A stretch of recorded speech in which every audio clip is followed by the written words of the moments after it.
Good morning, everybody, and welcome back to a very festive episode of Nationalist Review. The last one before Christmas. We're settling in here for that winter slumber, for the hibernation that usually goes on over the break, and we're ready for it. We're excited to be here with you 2 days before Christmas. On Christmas Eve, I'm here from the Pacific Northwest hate lair, the remote access hate lair here.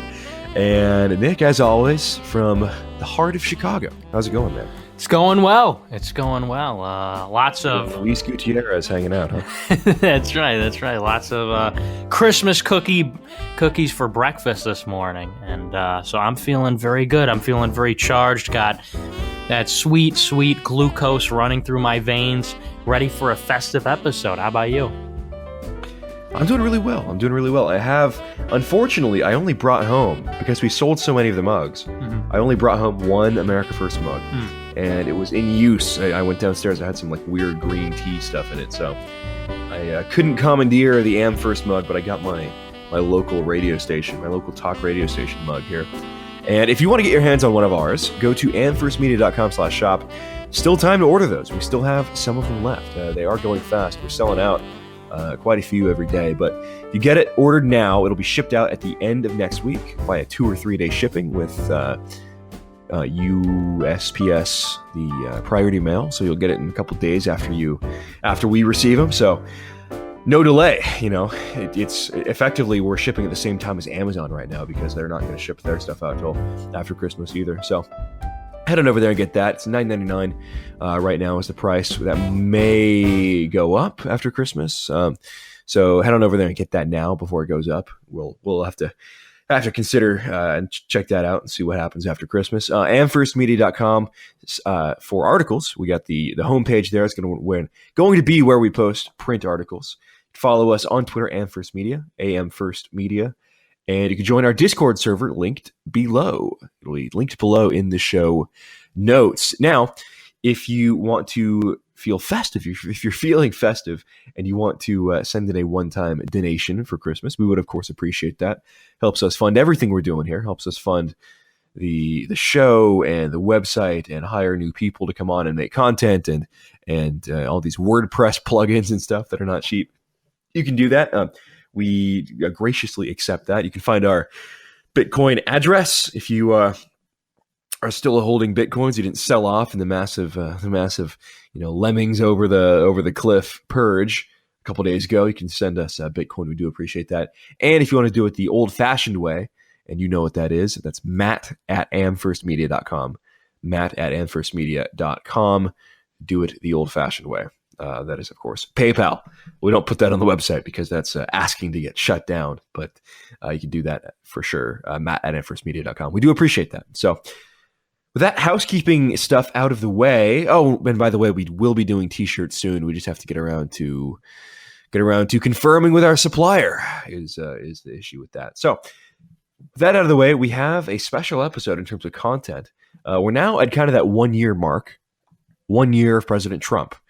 And not exactly 1 year. I mean, inauguration was in January, of course. So one calendar year truly will be coming up here on January 18th of 2018. But it's been the year of Donald Trump. 2017 really has been the year of Donald Trump and people adjusting to that, and the media landscape forming and shaping itself around the actions of our intrepid president, of course. So, things are looking better for Trump. Now they got this tax bill signed, sealed, delivered. People tend to respond positively to this tax bill. I know there's some leftist push polls out there saying that 90% of Americans think their taxes are going to go up. It's well, 90% of Americans probably do think that after you have gaslit them and lied to them about what their taxes will do. But for the vast majority of Americans, this is a Christmas time tax cut. We're seeing massive investment in the company from everyone from Boeing to AT&T, promising more jobs and bonuses as a result of the tax cuts. Trump's approval is up to 44%, which is indicative of him doing a fairly good job. I mean, if those numbers hold up, that's re-election right there. So when you think about this year, this is ending on a kind of positive staccato, of course, but when you think about this year in terms of, and we'll break these topics down individually, How do you think the year has gone, Nick, for Donald Trump in its entirety? And what do you think 2018 holds? Two very distinct questions, but what's your opinion on that? Sure. Well, I think it's been a solid year so far. I know, obviously some of the immigration stuff leaves a lot to be desired, but I think overall, given that he's been in office for about 11 months, 10 months now, I think a very strong showing from President Trump. I think if you look at it holistically, I think if you look at trade, if you look at the economy, if you look at the mess that we inherited coming in 2017, I think there has been a pretty solid performance. The TPP has gone, the Paris Climate Accords is gone, ISIS is gone, we have our tax cuts, the wall prototypes are being built, arrests are up, deportations are up. So I think this is a very solid showing. Of course, it has to get better. Of course, we have to step it up next year. And of course, there are some things that must be done in this first term and obviously that remain to be done for a long time. But I think given everything that we know about this year and what was handed to us before, I think it was a powerful showing. And I think 2018 will be even stronger. I forecast a solid performance in the midterms and therefore a much greater possibility for much more potent reform. What do you think? I'm interested what your thoughts are. I hope so. And as you know, if you're a loyal listener of the program, I will often take a more negative tack on some of this stuff and have a little bit less optimism. And I'm sure that trend's going to carry over for this too. But it's important to break it down by category, right? And people often, they just get so hung up on Trump failing to do their one thing, right? Right. A lot of the conservative ink types will get so hung up that he didn't do tax reform and that he didn't do healthcare, that he didn't do it, exactly the way that Cato Institute or Club for Growth wanted it done. So total failure, everything's wrong. Likewise, many of us on the nationalist right, on the alternative right, will see Trump and look at the fact that there are no militarized deportation squads kicking in the doors at bilingual preschools, and we'll look at that as a failure. And in many ways, that's true. In many ways, the fact that we haven't had every illegal alien deported, and we're not seeing, illegal aliens like living in fear and afraid of being rounded up at any moment, that is a failure of sorts. But we have to be very specific at every one of these major points. So I broke it down into 5 major points. And this is what major policy platforms like presidential candidates, usually their policy platforms will resemble something like this. So I broke it up into these 5 points, and we can look at in an itemized way at what Trump is doing, what he has done on each one of those, and give him a rank or a grade or just describe how he's been doing. And then I think that can inform our holistic view on the presidency so far. So the first topic is, of course, immigration, healthcare, then healthcare policy, taxes, foreign policy, and then we can look at the meta politics as well. That's not usually a platform plank, but very important. So beginning with immigration, we had some very good news at the start of the year with border crossings being down to record lows, and the DACA the rescinding of DACA earlier on in the year. Very good stuff. That was back in, I think, September. On September 7th, my birthday, actually. Now, Trump didn't come hot out of the gate for immigration. He really did come hot out of the gate for the travel ban, which has now been upheld by the Supreme Court. We can tie that into immigration. So that is a win for Trump. I mean, the judicial system not happy about Trump's immigration or Trump's travel ban, and we'll talk about that a little bit later. But so on the travel ban stuff, he's done well. I mean, he got what he wanted. He didn't get the full ban on Muslim travel or Muslim migration, unfortunately, but a win there. I think that's a solid B. And then in terms of legal immigration, we have this RAISE Act now out in the ether, but unfortunately, the senators backing that are kind of finding their way over to the cuck contingent, and they're finding their way over to the cuck cadre of Tom Tillis and Lindsey Graham and those guys working on this DACA fix. So unfortunately, the RAISE Act wasn't really pushed hard by the president, and I think he missed a big opportunity to push the. What do you think about that, Nick? I mean, we praised him for voicing support for the RAISE Act, but he hasn't touched it since. Well, I don't think there was really a future for it, unfortunately. It didn't even get out of committee. And I don't think you could place the entire blame on him just yet. If after the second or third year we don't see a significant push on immigration, I'll be right there with you blackpilling. But I think there is a lot of a lot that we can excuse in the first year, given that the party is still the GOP establishment. Nothing changed there. The only thing that changed was that we got a Republican in the White House and literally one Donald Trump, America First guy in the White House, and he's surrounded by snakes. The Congress is still the GOP establishment. So I would say that if next year there's not movement, if in 2 years there's not movement, then fuck him. But I think given that the establishment is so dead set against even something like wall funding, they won't even give him $1 billion to begin building a wall. They won't even deport the DACA people. They won't deport some of the illegal criminals. And to say that, he wasn't able to sufficiently push cutting all legal immigration by half over the next 10 years. I don't think that's a stretch to say that it just might not be time yet for that. I think it's a little premature. But in 2 years, 3 years, we should be looking at that. That should be something that should be happening. I think one of the concerning things for me is that he hasn't been able to tie this all together. He hasn't been able to tie together the message of bringing jobs back and putting American workers first with reducing crime, with cutting immigration, because these things are all integrally. Man, I'm not the brightest with words this morning.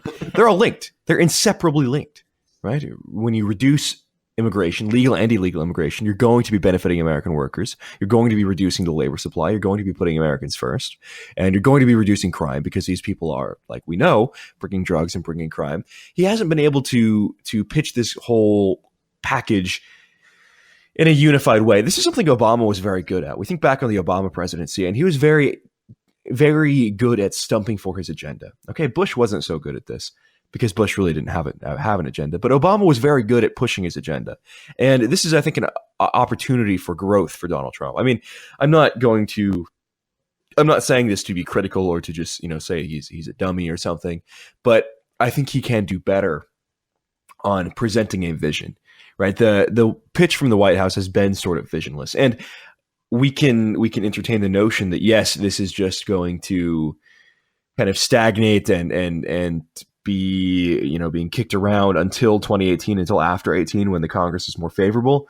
We can entertain that possibility, and that may be very well true. But I would like to see a more strategic way of advocating for a vision. And frankly, this was what Bannon was supposed to be doing. Right, Bannon was supposed to be the guy who was in charge of the messaging and vision and the strategy, and he didn't even do that. So I'm wondering if Trump is just too weighed down by the swamp types, right? There's too much influence of the swamp types that are holding him back from presenting that vision. Because if you think back, man, I still think back to the nights before the election, right? That last speech on the night before the election with Ted Nugent. Did you watch that one? I think it was in Wisconsin, and he lays out like this great vision for the future of America and for restoring America and making America great again. And I know it's all platitudes, but it was connected, right? You could see he understands what has to happen. You can see he understands that immigration is the root of all these issues we're having in our country. It's the root of low wages. It's the root of crime. It's the root of social upheaval and disillusion. And I would just like to see him push more strongly for that now that he's in office. I don't know. It's unfortunate, but yeah, I mean, maybe that's going to take to 2018. And we'll talk more about this coming up later. Like the Democrats have absolutely lost their minds on all this stuff anyways. Even though Trump hasn't been up to our standards, he's still a massive plumber's wrench in the system. Right. Yeah.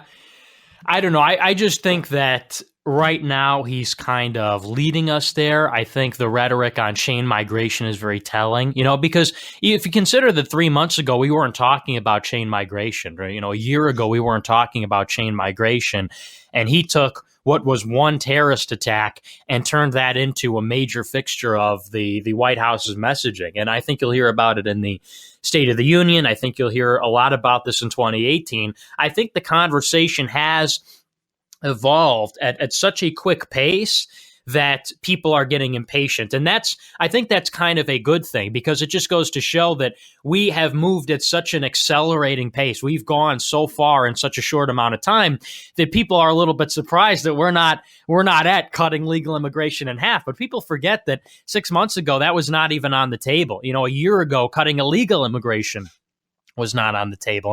And we said this last week, but I really think that we're moving at a pretty decent pace right now. I think if you give it a year or two, we will be there. I think by 2019, you will see a concerted push by this White House to cut legal immigration. I think you'll see that messaging, but I think he's been priming the pump. I don't believe anybody thought that the RAISE Act would come close to passing through the committees, but I think they put it there to start the conversation. They put it there to plant the seed. And, and obviously time will tell. Time will tell if that seed will be cultivated and watered and nurtured in the minds of the public, or if this will be forgotten and you're right and the messaging is poor. But I think this is a solid start. I think it's a start, but we need more eventually. All right. So we'll pivot now to healthcare policy. I'll admit, man, like, as someone who's 22 years old and keeps myself in pretty good shape, like, this may sound naive and like some post-teenage young male hubris, but I don't really care that much about healthcare policy. The thing I cared the most about was getting the individual mandate rescinded, and that's been done with the GOP tax plan, thanks to, I believe it was Rand Paul who proposed that and put that in the tax bill. And I'll need to double check that, but I think it was my boy Rand who got that through. So in terms of healthcare policy, I'm fairly satisfied. And I do appreciate too that Trump has not been out there crusading against Roe v. Wade like he promised the evangelicals he would. That's the other healthcare issue that I have some level of care for, and it's overall good news. Yeah, I mean, healthcare is you're probably not going to agree with Roe v. Wade. Yeah, not quite. Well, yeah. I mean, you're right. With regards to healthcare, the process has definitely been started with regards to the individual mandate. I mean, that is one of the core elements, and that is the first step on the way, I think, to Obamacare being completely destroyed. And the reason why healthcare is important is a lot of it is with regards to the economy. Healthcare is about healthcare, but secondarily, it's about fiscal policy at the heart of it. It's about the budget. It's about the economy at large. This is one of the largest expenditures for many households, for many families. And so there's two sides to it. Number one is obviously health and wellness and public health. But the other side, of course, is fiscal.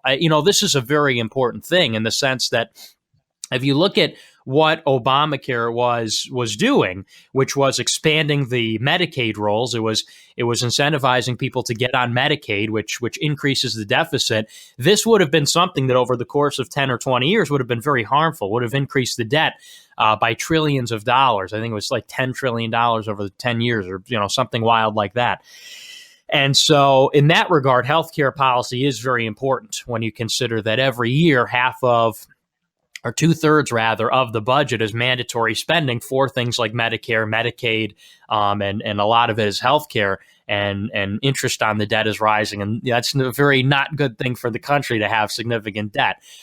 So that said, it's not like the most important thing. It is a very important thing, and I think we've made a lot of progress. Obviously, the Republican Party has been less than helpful, probably more harmful than helpful, in the sense that they should have had a healthcare repeal ready to go, and when they couldn't manage that, they failed. They botched the repeal and replace 3 different times. So I think President Trump has done all that he can, and that is still a lot, between the executive orders and the individual mandate repeal. So with regards to abortion, I don't know. I think that will happen eventually. That's really out of his hands. Now that he's appointed Neil Gorsuch to the Supreme Court, and probably that will go to trial at some point in the next 10 years. I think that's basically, he's done what he can on that one. So, it's not really worth it to stump. But that is a very important thing. I think abortion in a society, even though it tends to affect minorities and low-income people disproportionately, when abortion becomes popularized and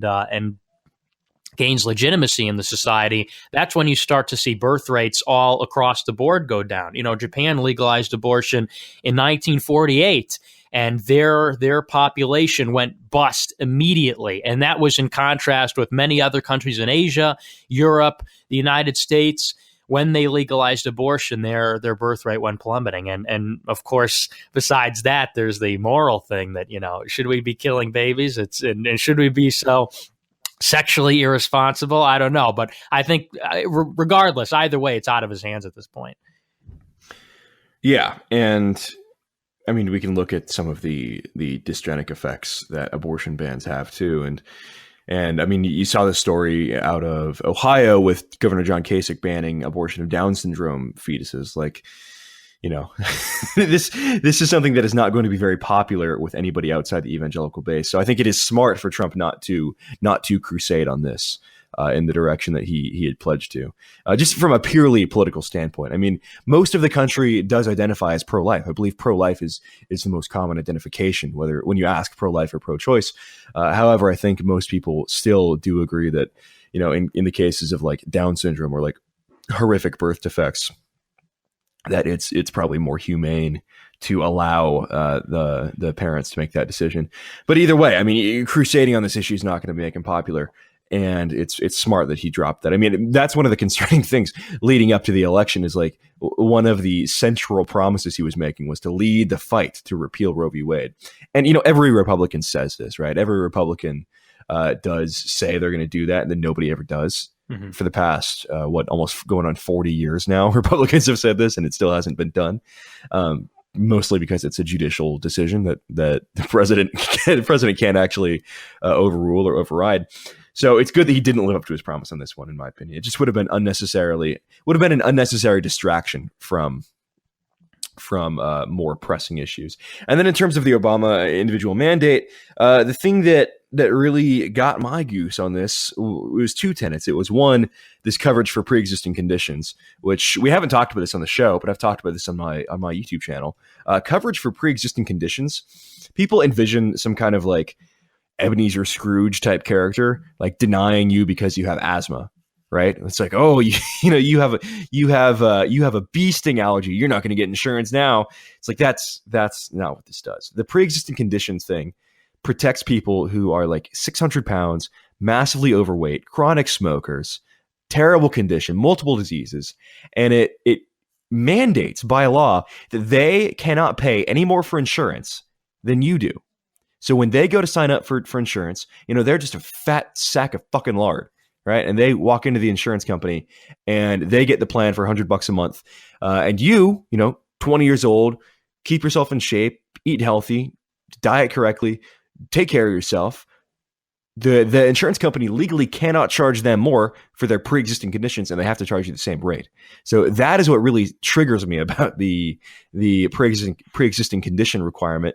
That's really the only thing of Obamacare I would like to see repeal. I mean, we already got the individual mandate gone.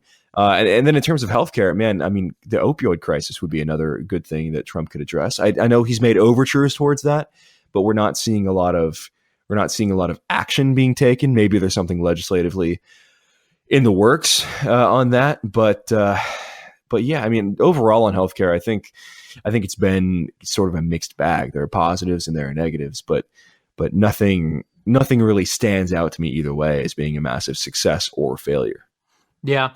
I mean, the problem with pre-existing conditions, it's the young subsidizing the old, and it's the healthy subsidizing the unhealthy, the weak. Right. I don't want to do that. I don't want to do that. Yeah. You talk about dysgenic. I mean, that's terrible. Yeah. But I think, again, given the impediments to Donald Trump, I think it's a win only because he found a way, after Congress messed it up 3 different times, we're still on the road to repealing it because of President Trump. So, again, you have to factor in the Congress. So, public health in general, I'm not wild about it. But then again, I don't think it was that massive of a priority compared to immigration or the economy or foreign policy. So I don't know. I guess a pretty average job there.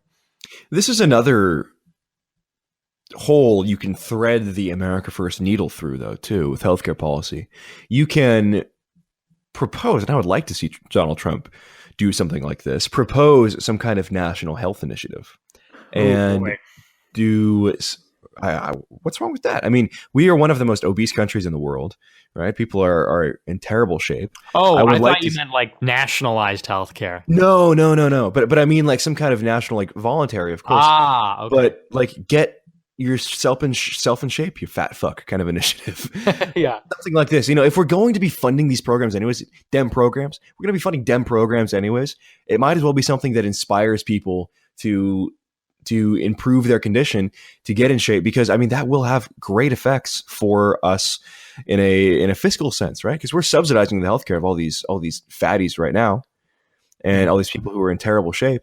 Like if we were able to do some kind of public health, and just imagine the posters for a program like the Trump Youth out there with the posters with the great banners and eagles and everything on them, and some nice fit young men with solid jawlines on these posters, and maybe khaki uniforms, advocating some kind of national youth health initiative. Man, that'd be great. Sounds like Michelle Obama. You eat your veggies, play outside. No, that was like some like gay, like no, that was gay. So I was talking about something inspiring, something iconic. Yeah, no, it has to be good aesthetics. I don't know. I'm just generally, the government programs to me, overrated, especially in this country. But I definitely agree with you. I think if we were to do anything, it would have to be no government involvement. Because if we had a private thing, I mean, of course, I think there'd be a lot of money in that. I think there's a big market for that these days. Obviously, everybody seems to be wanting to get in shape these days, at least in the circles that we run in. There is kind of this culture of making the country great again and making ourselves great again as a result of Trump getting in. So yeah, I could see that. I would endorse that. Just no fucking feds getting involved.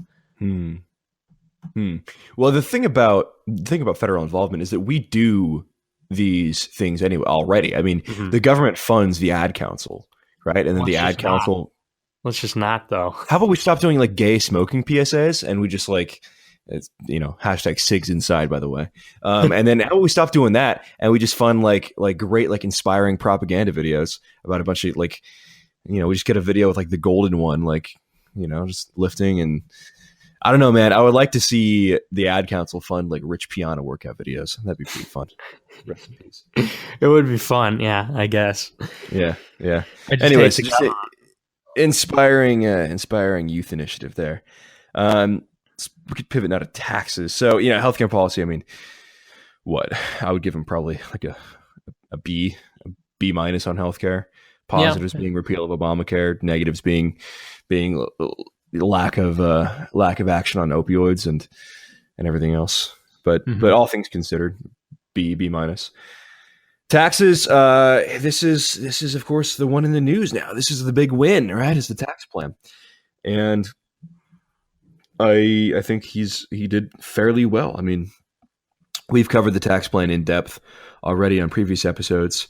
The good is the reduction in individual tax rates, which unfortunately do sunset.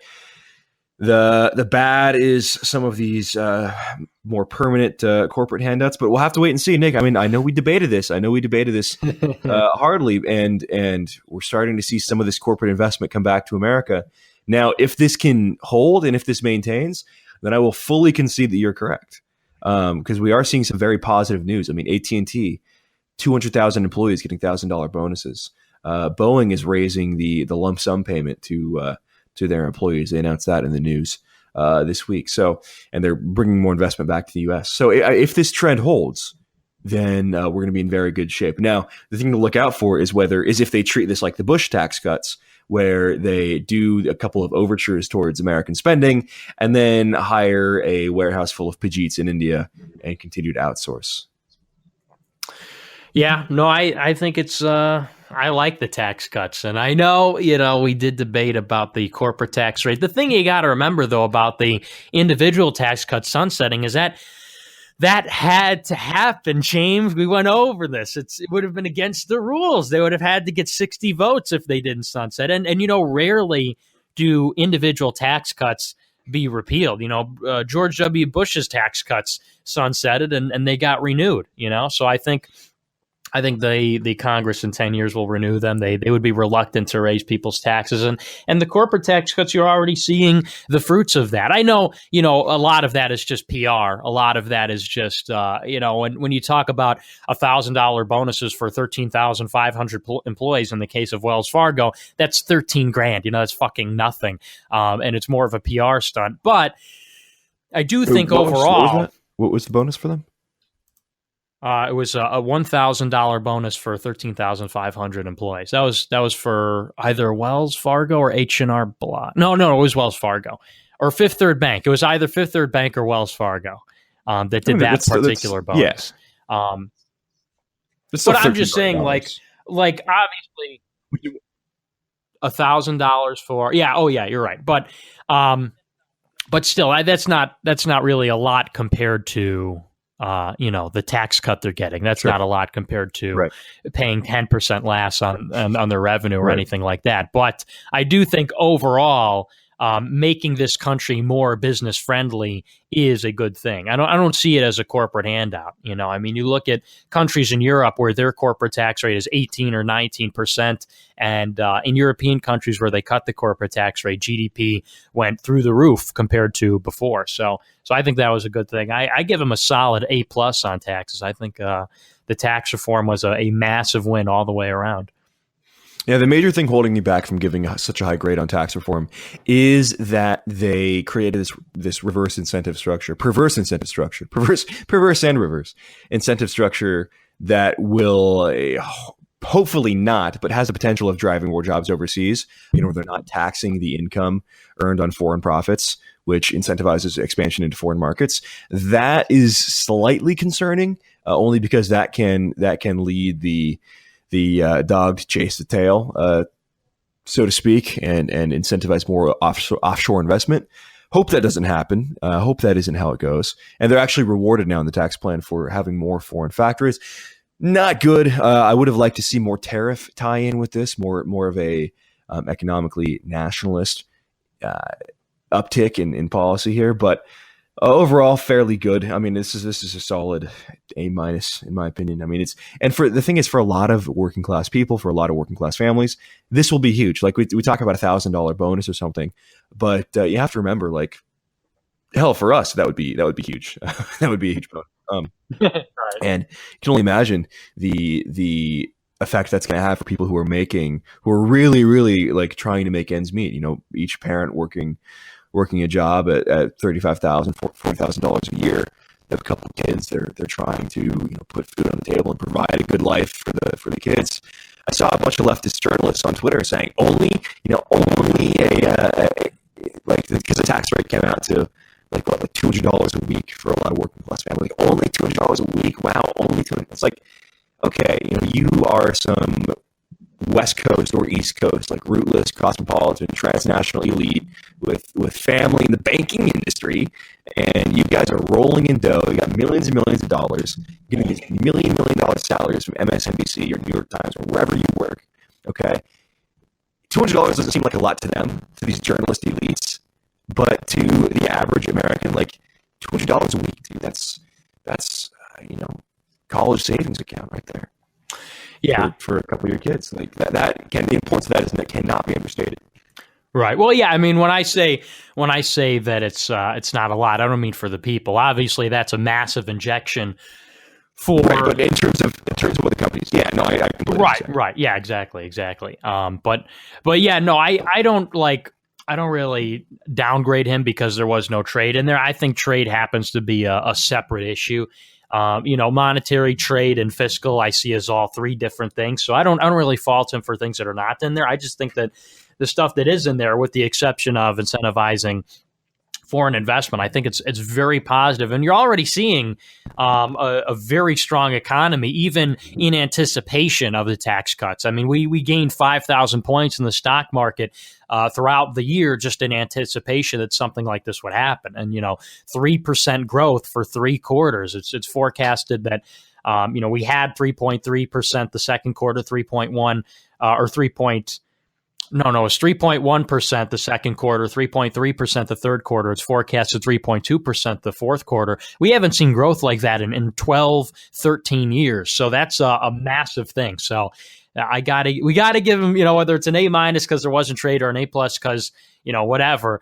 I think we can all agree economy was very solid this year. It was the great deals that we talked about. And the foreign policy debate rages on. No, I give him Well, here's my thinking on this. He destroyed ISIS. That is obviously, undoubtedly, the most inarguable achievement, foreign policy wise, that President Trump has accomplished, which was pretty miraculous. That when he got into office on January 20th, they were still there. I mean, they were still pretty massive. Still had territory. Still had oil resources. They were still committing terrorist attacks across the West, and in such a short time, they've been reduced to nothing. They're completely out of Iraq. They've got a little bit of territory in northeastern Syria, and they're gone. Their leader's injured, and that's great. So there's that.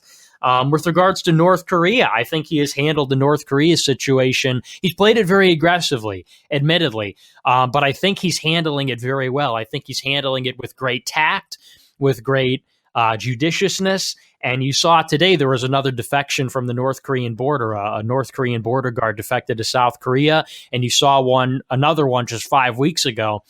I think that is a sign that the sanctions are working. We saw this morning that there were, or last night, I believe, that there were more sanctions passed against North Korea, and we are strangling them to death. The sanctions appear to be working. China is cooperating, not as much as we'd like, but much, much, much more than they were under Barack Obama. And I think we've really got a handle on this situation. Obviously, there hasn't been war yet. There hasn't been any kind of intervention. It looks like diplomacy is still an option.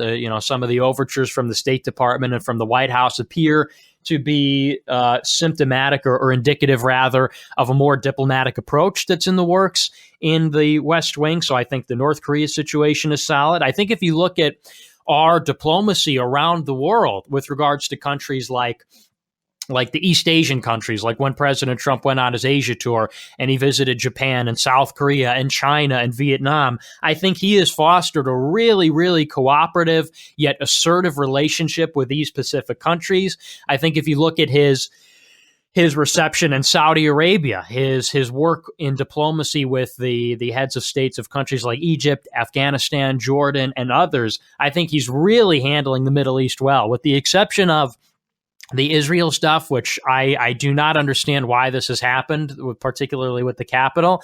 I think if you look at the shift of power that's happening in Saudi Arabia and some of the things that are going on there, I think it is a much more active approach, and I think it's a much different dynamic than under Barack Obama, whereas this clandestine black ops, drone operations, this kind of weird disconnect between Obama and these leaders, where there was war in Libya, revolution in Egypt. I think President Trump is handling that well.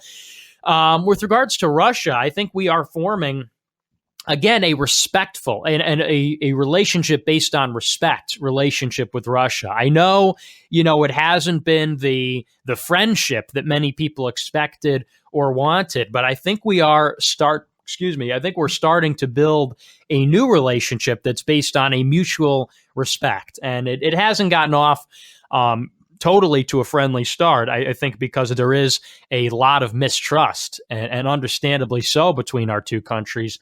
But I think it'll take time. And, we see that Putin is playing very aggressively in Syria with the bombers in Alaska, the spy ships off the eastern seaboard, and some of these other things. And President Trump is matching him right there with the lethal aid to Ukraine and some of these other things. But I don't think you could totally fault him for that. So I would give him a solid, probably an A- on foreign policy. I think all around it's a pretty optimistic picture. Moving on now to our last issue, the metapolitical struggle that Donald Trump is in, and shifting the frame on these issues that are so controversial and so hard to get into the mainstream. This is an area where I think Donald Trump has been very effective and has been very good at framing the conversation in his terms. And we see this throughout all of these topics that we've touched on. Throughout immigration specifically is where he's done a very good job of this. Foreign policy is another, tends to be a good example of where Trump has succeeded. And I will concede some of the good points he made about the Asian foreign policy there, and our strengthening relationship with the Asian countries may boost my C+ grade up a little bit to a B or probably around a B. But anyways, the metapolitical struggle for Trump.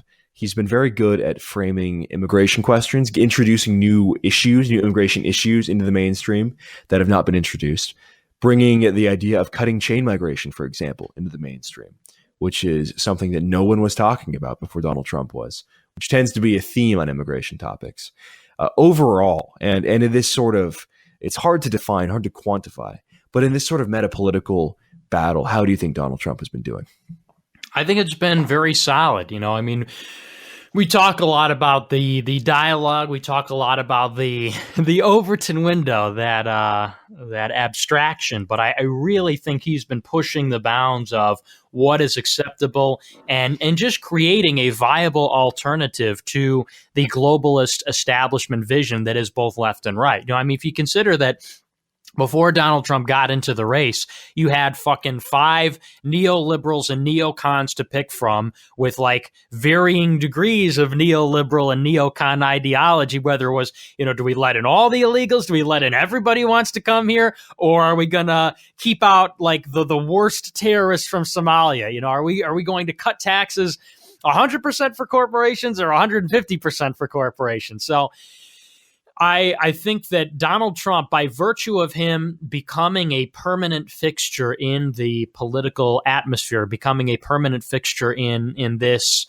I think, ideological sphere here in the country, I think that is definitely a massive win, that you have somebody that people can go to and say, I believe in what he believes, and I believe in that. I believe that we should have half immigration, we should have no illegal immigrants, and I'm also a patriot, and I'm not the racist boogeyman. I think Donald Trump was the answer to the racist question. He was the answer to the PC question, and that it can't be overstated, the value of that, because I don't think people realize. I think they take for granted how far we've moved past that because of and since Donald Trump, how much that was holding us back before he came on the scene.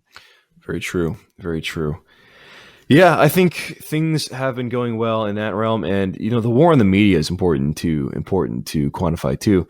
Donald Trump has not let up in his war in the media. This war that started in the campaign and people thought would peter out. Once he would pivot to being presidential. Right? It hasn't really happened. He's still the same Trump, and that does have its positives and negatives. Some of the stuff he says is kind of maybe counterproductive. But at the same time, I mean, it is genuine and authentic. So that's good. Of course. Now, this ties in to a discussion on where the nationalist right, for lack of a better way to phrase it, is where we are, where we've come, and where we are going, our trajectory. And I think that 2017 has been a year full of steps forward for the nationalist right, and some setbacks, of course, some negatives. But overall, it's been a very successful year.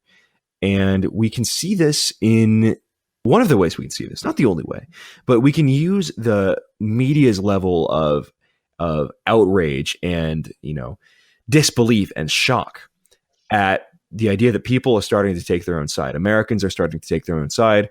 White the people the descendants of the founders of this country are starting to take their own side. And this shocks and horrifies most of the mainstream media. In fact, all of the mainstream leftist media. The shitlibs are freaked out. There's a piece here from Breitbart about Nicole Wallace over at MSNBC.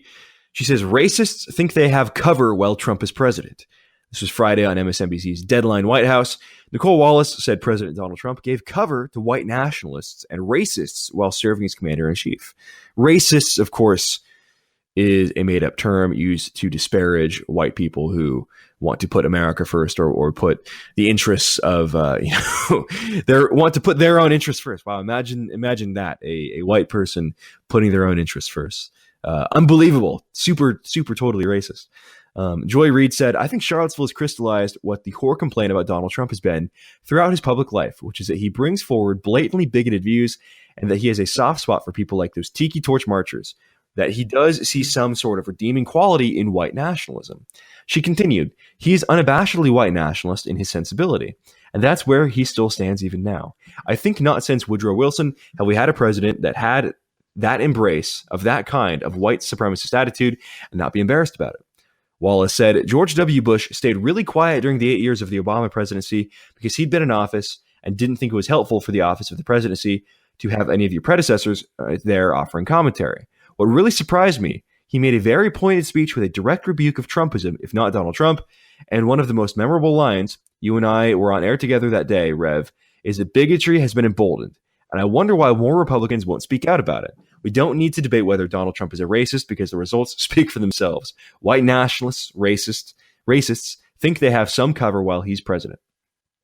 So we can see the media has redirected their focus from the Tea Party, redirected their focus from the more milquetoast conservatives for the time being. I mean, they'll attack them too, for sure.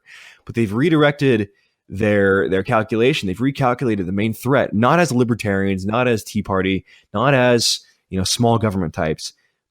The main threat to them now is what they're calling white nationalists and racists, but what we know really are, some white nationalists. Of course, the nationalist right. Mm-hmm. Yeah, no, you're right. I mean, this is a new party now. This is a new party, and Donald Trump, I think, many people are not wild about the fact that he's not explicit enough, or maybe he doesn't share completely our goals, or Steve Bannon doesn't. But I think that he has definitely opened the window for us to get in. And the war against the media is a big part of that. The war against political correctness is a big part of that. And, you consider that there was no place for nationalism in the party before he arrived on the scene. John McCain, Mitt Romney, these were not even civic nationalists. These weren't people who even wanted to defend America's cultural identity, let alone its ethnic or its racial identity. These were people that were terrified of defending Christmas, terrified of defending Christianity, terrified of defending, like the Ten Commandment statues or anything like that. So when you consider that the Republican Party before was one that catered to Muslims, Hispanics, and blacks and everybody else, and Donald Trump is at the very least implicitly white and very much explicitly a nationalist and a patriot. I mean, the rate at which we are moving when the White House is just leaps and bounds further to the right than previous administrations, again, it's a massive improvement. It cannot be overstated what a victory that is. For this kind of fringe and dissident right. I mean, it's telling that the dissident right has had to move much farther to the right because the president has. The dissident always has to be outside of the establishment. And given how far to the right the new establishment has become, which would be the presidency, we've had to move so much farther to the right as a result. I think it's very telling, the fact that normies are waking up and your regular like stodgy MAGA-pede, who is now like the new normie compared to the Nationalist Review, or the National Review types rather, is pretty rock solid, is pretty out there compared to where we were a few years ago. So very good stuff. The metapolitical game is strong, and that'll be the driver of all policy moving forward. That's, I think, beyond everything else, why I have faith, is because whether you look at the policy and the obstacles to it, the swamp, what's being actionable, what's being done in an actionable way in Congress or in the executive branch, if you look at what is being pursued in the metapolitical realm, if you look at what's being pursued rhetorically by Trump and using the bully pulpit, I think that gives you a very clear idea of where this presidency is headed, where the country is headed, regardless of what laws are passed. So I think that's beyond all else what gives me optimism and a solid A on the metapolitical. Right, and I don't think he's been doing the best job with the bully pulpit. I would like to see more focus, right, and to just battering ram on certain issues until you get your way, and less of this kind of ADD talk, taking on everything at once. But yeah, you're right, and the growth in the market for nationalist candidates was driven by Donald Trump's candidacy and by his election. You would not be seeing, like, the old guard Republicans would try to be friendly with the media. They would try to be friends. They try to appease the media, and they get burned every time. The new normal for the Republicans is Greg Gianforte like body slamming reporters and Paul Nehlen telling Podhoretz to eat a bullet. Like, this is the way we're doing this now. Okay, we're not trying to be nice to these guys anymore. Like, we're taking them straight on. And I think that is a great development, because what you're now seeing is the right unafraid to be the right. Right? They're no longer afraid to be right wing, no longer afraid to stand up for their own interests. More and more people are starting to be that way. And I don't want to declare victory prematurely. Of course, we still have a lot of work to do, and a lot of people to convince, and a lot of people to bring over, and a lot of resolve needing to be hardened, so that people don't backslide, and that this doesn't end up being just another Tea Party, or being just another kind of MAGA-peed type movement. There's a lot of work to do, but things are going in the right direction. Things are moving in the right direction, of course. And you would not be able to have candidates like Paul Nehlen out there tweeting the Goyim no, and taking on all non-Christian religions, including Islam and Judaism. You would not be able to see that and have that if it were not for the election of Donald Trump, and just how wide the gates have been blown open for the nationalist right. And if you think Nehlen's the only one, man, you have another thing coming, because there are going to be, in the next couple of years, so many more candidates like that who come into the woodwork and say, yeah, you know what, I can't do this. And not, necessarily with the same means or the same rhetoric as Nehlen, but with the same vision and same mindset, same willingness to unabashedly stand up for their constituents and tell the coastal elites to fuck off or self-deport, as Nehlen so accurately told one of them to do. So it's trickle-down metapolitics is really what it is. Yeah, absolutely. And, the candidates that are running in 2018, I think they will be the torchbearers of that new insurgent ideology in the Republican Party. And we'll see. I agree that critique about focus is 100% true. I don't think the focus has quite been there. And that is, I think, one of the few critiques that I have of this administration is that, they should really be pushing hard on the immigration stuff. They should really be pushing hard every day on the trade stuff. It does feel very sporadic. It does feel very kind of, I don't know, dissonant. Every day it feels like it's North Korea, it's foreign policy, it's trade, it's immigration, it's selling back land to Utah. Every day there needs to be like, this is what we're pushing for a week. And, granted, there are some of these things where he pushes very strongly on, for example, the NFL thing. And I think culturally that was a very important message to push. But broadly, this administration could benefit, I think, a lot from that kind of concerted effort on an issue by issue basis, and that would I think it would really tie everything up very nicely. But other than that, agreed. Right, and we're seeing too the total destruction in a metapolitical sense and institutional sense, a total destruction of the left, and the left is being left rudderless and without a direction and without any idea what their identity is. What the identity of the left is. The left's identity has become effectively, resist Drumpf, weird boomers tweeting like sexually explicit cartoons of Donald Trump, and Orange Cheeto Man, and Ted Lieu looking like a retard accusing Sarah Huckabee Sanders of lying when he doesn't know what he's talking about. Like what is the left now? What is the left doing? They're totally lost in the woods. And as a result, you're seeing them start to lash out and take on things that they're picking fights with everything in a search for a meeting, and it's not working out for them very well. There's a great piece this week, it actually came out yesterday, where CNN described Thomas the Tank Engine and Paw Patrol, these two cartoons, as fascist. Right? Things are fascist cartoons.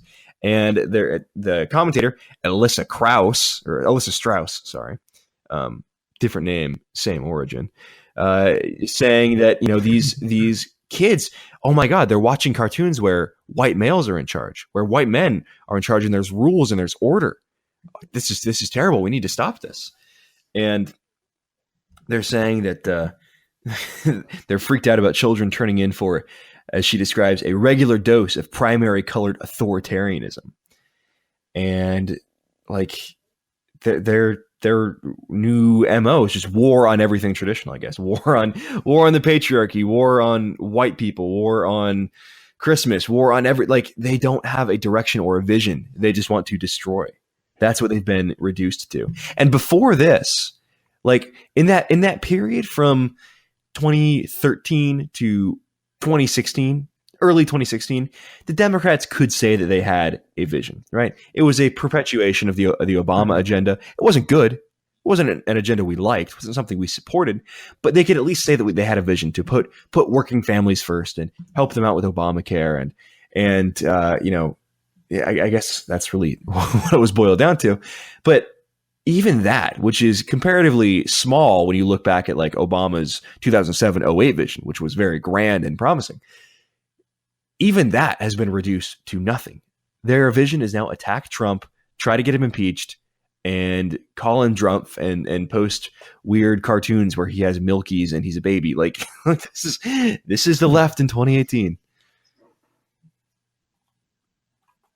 Yeah, no, you're right. I mean, that's another one of those big things where, and we've talked about this a lot with regards to the midterms, and I think maybe that's why it's been so sporadic and kind of confused. The messaging is maybe he is changing the old OODA loop with regards to the left, the organize, or what is it? It is observe, orient, direct, act, or decide and act. That's this old model of thinking where it says that if you're trying to confuse your opponent, if you're fighting somebody, this was something that was theorized by a really great fighter pilot, and he applied this to many other things. He used it specifically for flying and against fighter jets, but this applies to war, this applies to business, but accelerating the rate at which you are able to, I guess, reorient yourself in a new situation and launch new attacks and launch new initiatives. I think maybe that's a part of it, because you understand that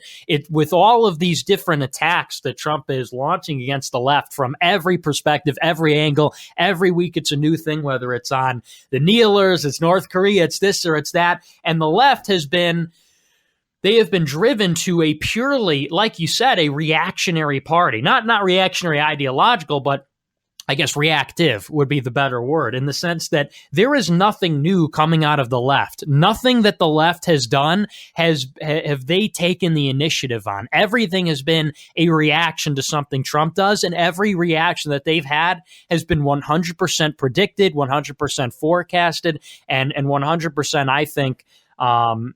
I think planned by the president in a way. You could call that 4D chess or whatever you want, but I think that the Democrats have become entirely reactive and entirely a party that, they're the outrage party now, that everything Trump does, they're screaming bloody murder. I think that is a big part of the Trump playbook. And maybe it explains why the messaging hasn't been focused, because he's really trying more for the swarm than for the single shot.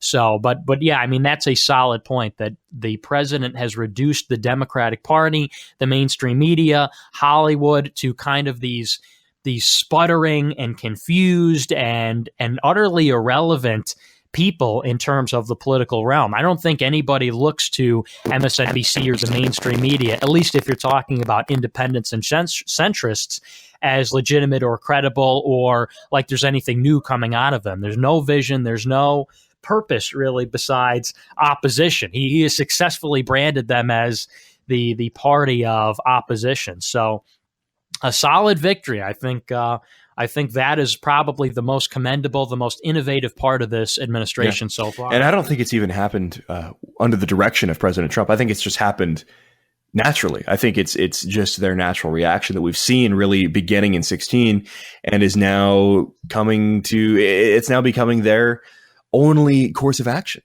right? They started in 2016 to just wow at everything Trump said. And then they realized that wow is not going to cut it anymore. Right? The wow reaction is not going to get people to stop supporting tougher immigration controls. It's not going to get people to stop backing the Muslim ban. It's not going to get people to stop backing President Trump. And this is how they've operated against the right for so long is just the wow. Can you believe this? I can't believe this. Wow. Just this feigned moral indignation doesn't work anymore. And they have not been able to develop a productive and effective counter strategy in the year that Trump's been in office. So that's a very good thing. Now, we do have a couple negatives to talk about throughout the year, and in terms of on our side, not necessarily negatives to President Trump, but negatives to the nationalist right and alternative right. Number one is, of course, the deplatforming. We're seeing quite a few people lose their Twitter accounts. I saw before we recorded today, Wife with a Purpose had been banned from Twitter. Account had been suspended. We, of course, Jared Taylor, American Renaissance, and several others have been suspended from Twitter. We have myself, Richard Spencer, and others been de-verified by Twitter. So, things are not exactly going well on the web front. We add to that, of course, the revocation of Cloudflare protection from the Daily Stormer and their subsequent denial of a hosting service. We can look at the attacks on people who have had Patreon accounts who have been deleted, YouTube accounts deleted. Facebook, nobody really uses Facebook anymore, so that's not as big of a concern. But especially in the wake of Charlottesville, people pulling their services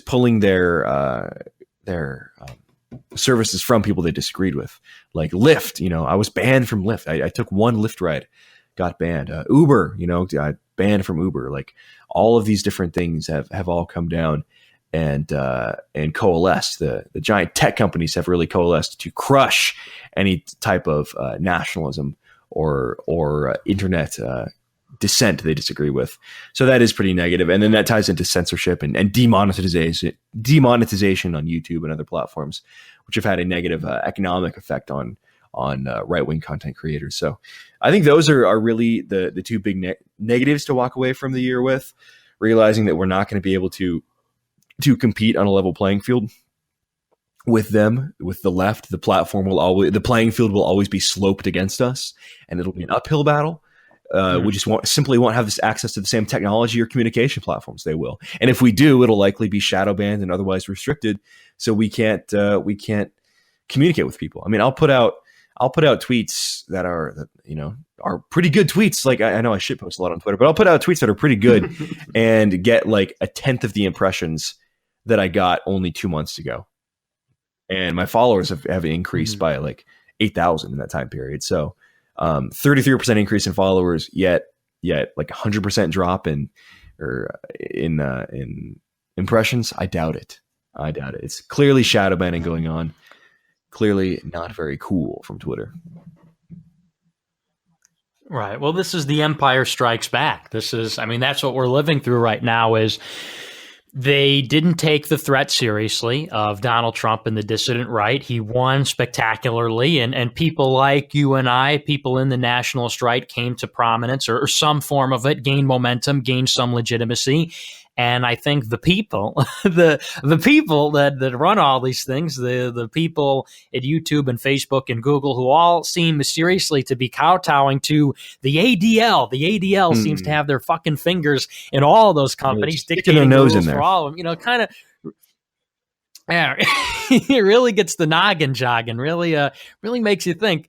And now all of a sudden you're seeing that all the tools by which the alternative media and this dissident right was able to subvert and to kind of circumvent the old sloping, the old establishment bias against us, they're working towards making those alternatives impossible for us. Like we couldn't get on television, we couldn't get on radio, we couldn't get into the establishment media, so we created our own alternative media using YouTube and PayPal and Twitter and Patreon and all the rest. So they said, okay, we're going to choke you off at all of these different points. We will silence and suppress these channels, and they thought that would be the end of it. So that's what we're living through right now is them realizing that it's like whack-a-mole, basically, them realizing that we're popping up everywhere and they're trying to stop it through all kinds of rules and regulations and terms of use and everything else. But they can't stop it. The message is already out there, and that they've made it so obvious, this censorship, this suppression it almost does more harm than good, in the sense that they are, in effect, bringing more attention to it than it would have before. So they're damned if they do, they're damned if they don't. It's obviously something that makes our lives very, very difficult. But I think if the will is there, we've already won, given that there is this panic on the side of the establishment. You got to ask yourself, why are these billion-dollar, multi-billion-dollar social media companies that handle all kinds of traffic, supercomputers, AI, they control the politicians to an extent, they control billions of people and what they consume. Why the hell are they concerned with what a Twitter account, for example, with Richard Spencer with 80,000 followers is tweeting? Why do they care if he has a blue check? Why do they care if Jared Taylor with 30,000 followers on Twitter has his account, or his videos posted by American Renaissance are going around? Something we're doing is working. So I think it's difficult, but it's a sign that we're doing. That's the thing. They want to have both narratives at once. They want to have the narrative that, these people are inconsequential and don't listen to them, and they're so small, and nobody likes them, nobody listens to them, everybody hates them, so just ignore them. It doesn't even matter. They want to have that narrative, but they also want to have the narrative that this is the rise of the Fourth Reich, and these people are like, they have this right. vision that, like, Richard Spencer is, like, on the precipice of sieging the White House, and him and Eli Mosley are going to, like, take control of the American government. Like, they have this idea that the evil, spooky, scary white nationalists are on the precipice of power. It's like, well, okay, which narrative do you want there, buddy? Either the alternative right is so small and so fringe that they're not worth listening to, or they're a major threat to the system, major threat to the narrative, and need to be, and not like literally or physically, not like literally sieging the White House, but in a metaphorical sense. Which way do you want it? Either they're a threat or they're not. Either they're important or they're not. Either they're big or they're not. And you can't have it both ways, Twitter. Can't have it both ways, leftists. You got to make up your mind. And like you said, there is a strong will of the people is now coming through, manifested in candidates like Paul Neal, manifested in people who are taking on the system. And as we know, the will usually will triumph. So with that in mind, let's take a little break here. And when we come back, we will get into some of the news of the week, dealing with the judicial system, impeachment, the absolute state of the left, and breaking down everything going on there. We'll also get into your mailbag questions as well. Talk about all that and more coming up next hour here at Nationalist.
Welcome back. Hour 2 of Nationalist Review, Christmas special here. We don't say Happy Holidays. We're saying Merry Christmas only.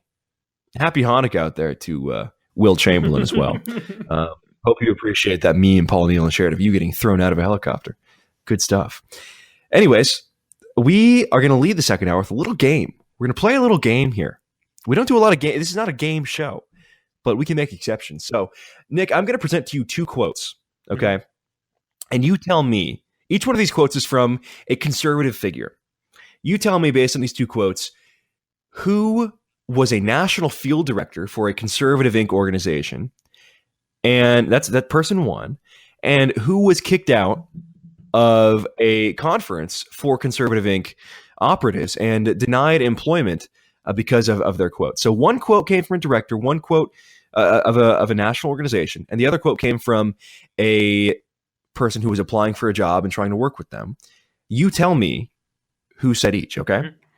That's your challenge. Deal. So quote number 1, I hate black people.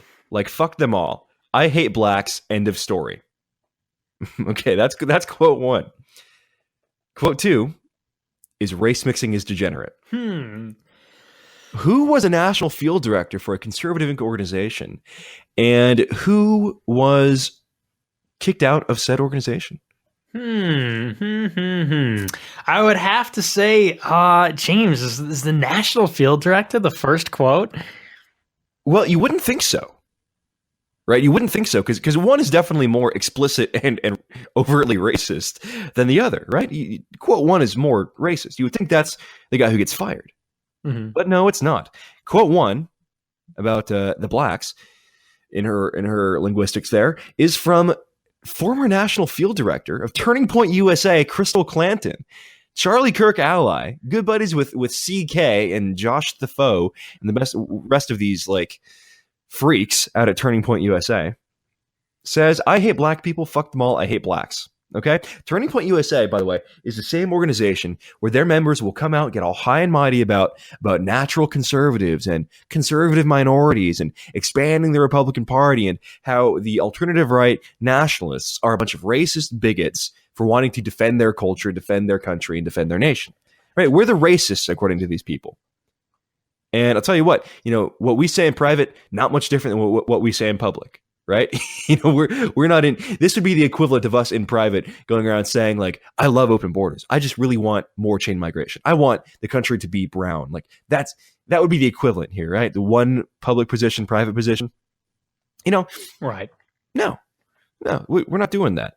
But these people, Crystal Clanton, national field director for Turning Point, spending all this money on bringing over, black conservatives, Hispanic conservatives, minority outreach, wasting all their money doing this stuff because it doesn't work. And yet in private, she says, I hate blacks. Fuck them all. Really makes you think, doesn't it? Yeah. Well, it just goes to show that this idea that like people in the alt-right or people in the nationalist right are somehow like the great big bad boogeyman and anything. I don't think anybody in the alt-right has ever come close to saying anything like that in public, even in private in some cases. I don't think anybody says anything like that. Like it's been said, but usually it's done with like an air of joking to it. Like it's understood. Right, yeah. You're kidding. Right? Right, yeah, even then. She's kidding. Yeah, no. And they act so high and mighty. They act like these are the professionals. These are, the Dems are the real racist types. It just goes to show the glaring hypocrisy of these organizations. It just goes to show that these people do not believe in what they are selling. They are fundamentally disingenuous liars. Because you have this girl, Crystal Clanton, who I would bet you $1 million was out there paying lip service to this civic nationalist shit, was out there.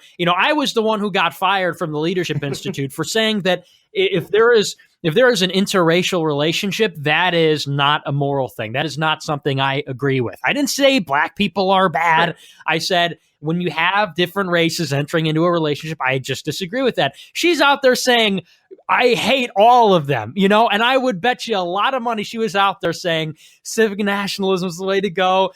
Capitalism doesn't discriminate. She probably would have fired me for hearing my comments, and she's out there saying shit like that. So it just goes to show that every one of these shit-eating, rootless transnationals that runs these student organizations or these Republican conservative organizations, We all know the true colors. These are the hateful people, probably more hateful than us. We want people to get along. We want everybody to get along. We want everybody to be happy and peaceful. And that's why we want separation. And these people, they don't care. They don't care about anything. They want to make their money. And so they will push the Turning Point USA doctrine while holding these alternative views, their private position, so to speak, because they're in it for the money. They're in it for the shekels, the attention, the Instagram likes. So stick a fork in her. She's pasta. She's done. And watch how these fucking rats will turn on her then immediately. They will toss her. They will toss her like yesterday's leftovers or last week's leftovers. And she deserves it. She has it coming. Yeah. Yeah, absolutely. Absolutely. I love this story too, because for those of you who don't know, my background is from working in youth politics. I came up into politics through the Students for Rand Paul organization, where I was a state director, and then I got on with Students for Trump, where I was a national field director. And so I've actually done Crystal Clinton's job in a way before. And Jesus Christ, dude, some of these conservative ink types. Oh, and then of course from there I went to college Republicans, and I was a state leader. And I was thrown out of leadership in college Republicans. I was thrown off the national, I forget what it's called, like advisory board or something. Thrown off of that for asking the question on Facebook if it was time to repeal the 64 Civil Rights Act for being unconstitutional. Right? This is something that Rand Paul and other like libertarian scholars have entertained. And I was like trying to have the conversation, and they said, "Oh, that's too much. You know, we gotta show you there." So I got showed from CR leadership for like asking a constitutional question. And yeah, these are the people who make up the rank and file. These are the people who make up the rank and file of these organizations.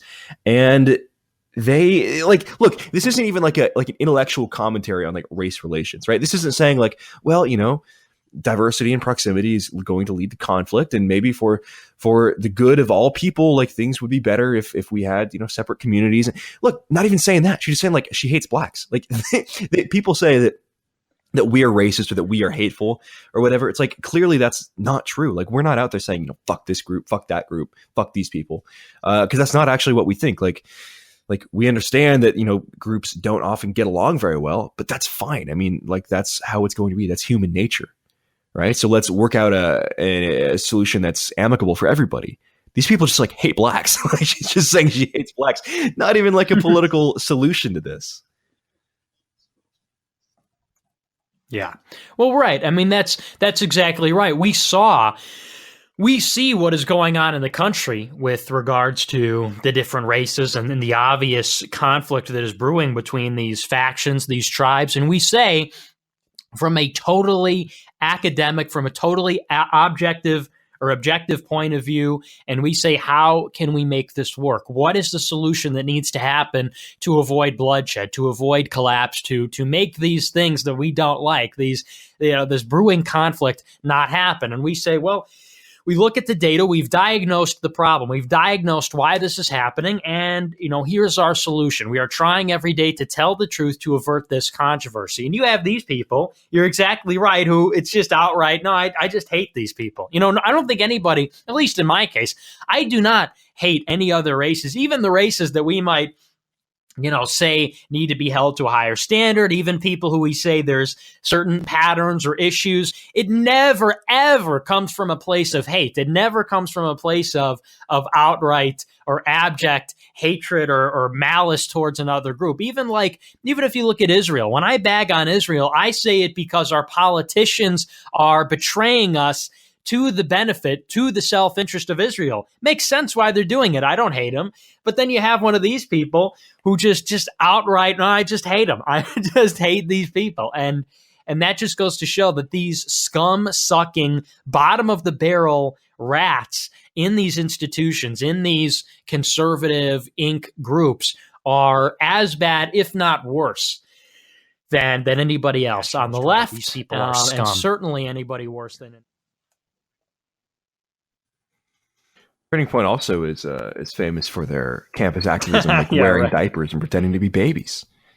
These people are clearly political visionaries. Yeah, no, these are goofballs. These are not the people that are going to save our country. And this is just another message to young people that this is not the way to go. The way to go is not to suck everybody. Well, okay, well, that's a little vulgar, but the solution is not to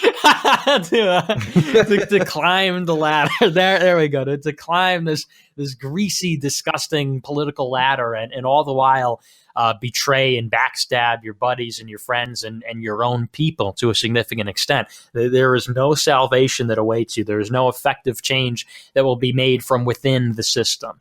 We have to infiltrate the system or affect it from without. But this like we're gonna get in the Leadership Institute, and after 20 years of kissing ass, we're finally gonna do it. It's not gonna happen.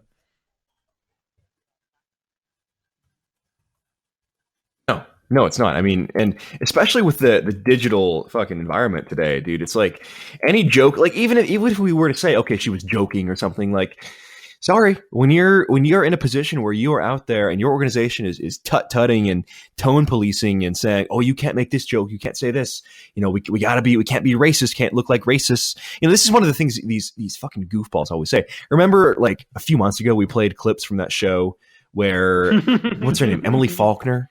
Right. And then never go full Faulkner. Yeah. And she's with Turning Point, right? She's a Turning Point girl. And she was out there saying, like, oh, you can't make these jokes because this is so racist. She was condemning you for what you said about the race mixing comment. Which was, partially in jest, partially serious, of course. The tone was important. And then, she had that fat fuck. It was on the radio show. That weird guy she was doing the show with. Yeah, they were out there saying like, oh, you can't joke about this. We need to be more open and inclusive and spread freedom and everything. It's like, okay, if that's your narrative and you want to be very strict about what people can and can't say, and you want to have this rigidity to it, right? And where you say we're going to be open and inclusive.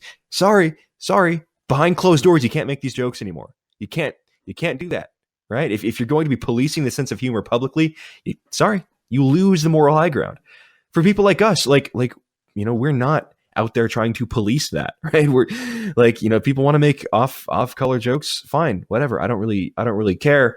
And like, likewise, I may make a joke privately that I wouldn't say publicly, but I think everybody's like that, right? Everybody, normal people are like that. It's only people who are political hacks or political operatives that try to police, what people say privately in right. jokes. Yeah, that's why it stings is the hypocrisy. Yeah, that's what makes it so. I think just insulting and laughable to people like us, because people like you and I mean, friendships ended, professional relationships ended, all contact cut off. There are massive smear campaigns against us by these very people who were operating with this moral high ground that, those jokes are not funny, those opinions are too radical, this and that. And then this comes out and it's just like a real slap in the face that the same Cassie Dillons and Elliot Hamiltons that will tell you, oh no, that nationalist stuff, it's too bad. It's evil. It's white supremacist. It's all this shit. And then this is what's going on behind closed doors. It's just the hypocrisy of it is so, it's just so blatant. It's so naked. And now it's obvious. It's on display for everybody to see. So good. Serves them right. These people will come crumbling down. They are built on an edifice of lies. And yeah, so good. Fucker. Yep, she's out. Also, rumors that they were participating in illegal activities, donating to political campaigns. Interesting stuff. Turning Point. Charlie, house is coming down, Charlie. Got to take daddy's money and funnel that away before the feds come and take it, Charlie. Speaking of other things you don't want to get involved in, the judicial system. Judicial supremacy.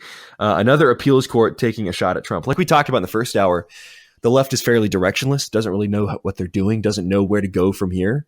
And this continues to make itself evident in what's going on in the courts and the legislature. So a federal appeals court tried again to block the travel ban, the Trump travel ban. And I don't know, did you see this story and the rationale they gave for it? They said that this ban was unconstitutional because it didn't incentivize countries to improve their behavior. That's what they said. I mean, it's no, like that's fucking nonsense. Total nonsense. A federal appeals court ruled that the latest version of President Trump's controversial travel ban policy should be partially blocked because the president appears to have exceeded his authority in issuing the directive. However, this is from Politico. However, the unanimous decision issued Friday by a 3-judge panel of the Ninth Circuit, imagine that, the Ninth Circuit, again, will have no immediate effect because of a temporary ruling the Supreme Court issued earlier this month, allowing the administration to implement the ban as it appealed a pair of injunctions issued against the policy. So this doesn't do anything. The ban's still in place, but they're running out of options. I mean, the judicial system was their bulwark for all of 2017. They could stop anything Trump wanted to do by getting some rogue judge to issue an injunction, but it's appearing that is no longer as effective. So this is good news going forward if this judicial supremacy begins to lose its power and lose its impact. Yeah, no, it's time, because the judiciary in the country for the past 10 years has been marching towards like almost an outsized power that the Constitution even allowed. You know, if you consider that judicial review was not even in the Constitution at the founding of the country, and then you consider how far we've gone even from that, where,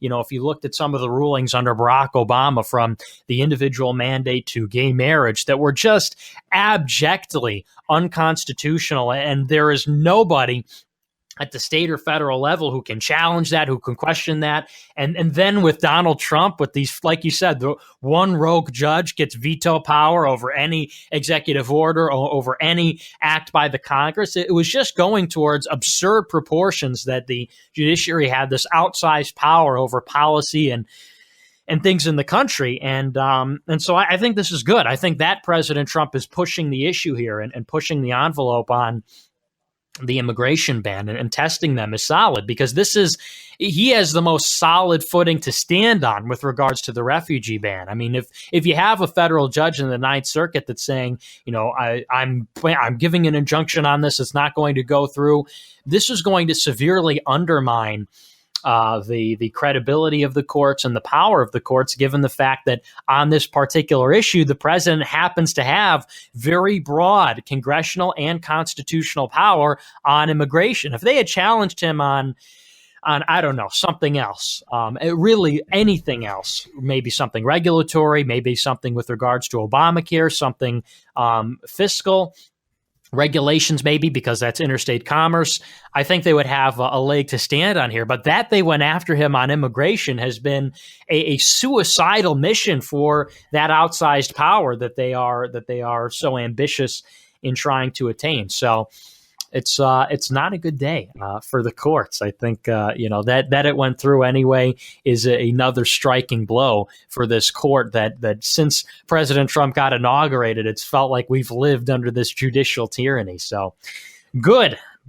Yeah, absolutely. I'm currently looking at. I just posted that article on Facebook during the break about the Turning Point story, and I'm seeing it reposted in all these right-wing groups. I'm in these college Republicans type groups, and dude, the tears are delicious among these like establishment people trying to like justify and make arguments for, it's really not that bad, and like she didn't really say anything. It's like, yeah, dude, sure. You know, you're the same people celebrating when right-wingers were doxxed and fired for going to Charlottesville. And now you're out there saying that it's okay for her to send a text saying, "Oh, I hate blacks." Like, sorry, not going to work out for you. Not happen. Speaking of judicial supremacy, the Democrats, dude, again, they're counting on the system to be what saves them. Impeachment really is their last hope. Help me. It's like help me, impeachment. You're our only hope. I'm in the Star Wars state of mind. I saw that film and it was worse. It was worse than you described. The next Star Wars was such a bad movie. We'll talk about that here at the end. Washington Post, forget what they say. House Democrats are readying for impeachment. This is an interesting kind of minutia story, but to fill their top spot in the House Judiciary Committee, Democrats had a choice between two experts in two critical policy arenas: a constitutional law ace with firsthand experience battling Donald Trump, and an architect of sweeping immigration legislation. By a wide margin, they chose the constitutional law expert. Why?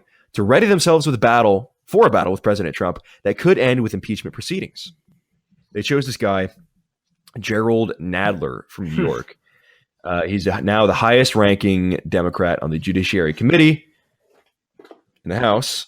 Shows how seriously House Democrats consider the possibility of a full-blown constitutional showdown with Donald Trump. He won the secret ballot 118-72, demonstrating that this caucus wants to be ready to clash with Trump if it vaults into the majority after next year's midterm elections. Yeah, not likely for that to happen. There is nobody better prepared if the president messes around with the Constitution to handle it than Jerry Nadler, Senate Minority Leader Chuck Schumer said. All right. The Nadler is going to be what saves him. Kind of like Natalie and Nardi and Nadler. It could be a little buddy cop.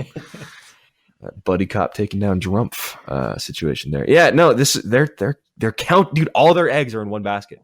Their only eggs now are in this fucking basket, the impeachment basket. Yeah, well, it's just goofy. I've been seeing stories about impeachment literally since the inauguration, and it's pathetic and sad to see them every time, some rogue far left congressman from like California or Washington, or, I don't know, a blue state. No, they're bad. Yeah. Like Shama Sawant from Seattle. She's awful. Yeah. And they'll be drafting articles of impeachment. And there's always a big Washington Post, Democrats readying to prepare articles of impeachment. And you get everybody on Facebook sharing it. Looks like Trump finally BTFO. It's just kind of pathetic. It's like watching somebody with a mental illness. It's like watching somebody with like Alzheimer's or dementia or somebody. I mean, just like mental deterioration into this like sick pathology where you're right. I mean, all the eggs are in one basket in this fever dream that one day, even though it's a Republican controlled Congress, this president is going to impeach. And impeach for what? For being not a globalist? I mean, what exactly would he be impeached for? Well, because Jeff Sessions had a phone call with an ambassador while he was chairman of the Senate Foreign Intelligence Committee? What? Because Michael Flynn called Russia in preparation of the Trump administration taking office? I just don't understand. Like, it's so out there. It's so crazy on the face of it, just institutionally. But beyond that, I mean, what is the crime here? The crime that they want to try him for is we don't like him. I don't like him. I disagree with him. And therefore, I want to impeach him. We need to overturn the election. I want to do over. It is just the most juvenile, like asinine thing that's going on, I think, in American history, that this half of the country just can't get over it. We had to put up with the black Muslim socialist for 8 years. The guy wasn't even born in America, and we had to put up with that shit, and we just took it. We put up with our candidates were John McCain, who can't lift his arms over his shoulders, and Mitt Romney, the Mormon, and nobody fucking complained. But now these people, they lose one election and the sky's falling every day. Such a goofy, ridiculous thing. Yeah, and even at the peak of its fervor, like the birther movement was never as heated as this. It was never taken as seriously as this. And I mean, dude, this just shows you how uncredible, how not credible this whole Russian collusion narrative is. Like, there was more evidence for birtherism than there is for Russian collusion. And there was never like a House investigation into whether or not Barack Obama was an American citizen. Right? Like, it's absolute clown world. And again, these people, all their eggs are in this one basket, and it's not going to work out for them. And you can see the narrative starting to form, right? The narrative around this is starting to form. Vanity Fair. Will 2018 be the end of the Trump presidency? Newsweek. Democrats are ready to impeach Trump in 2018. Powerline. Normalizing impeachment. Every news outlet is running a piece about this, getting their cat lady base hyped up again, thinking, this is going to be the year they take out Trump. And getting the bugman rallied around, thinking that they're going to throw Trump out of office and they're going to get President Hillary in, and she's going to pass net neutrality and give them free cummies and rubbies delivered right via 4K internet right to their fucking little bugman apartment. Like this is what these people think, dude. They're going insane. And dude, the taking away of their free cummies was like the last straw with net neutrality. This set these people over the edge.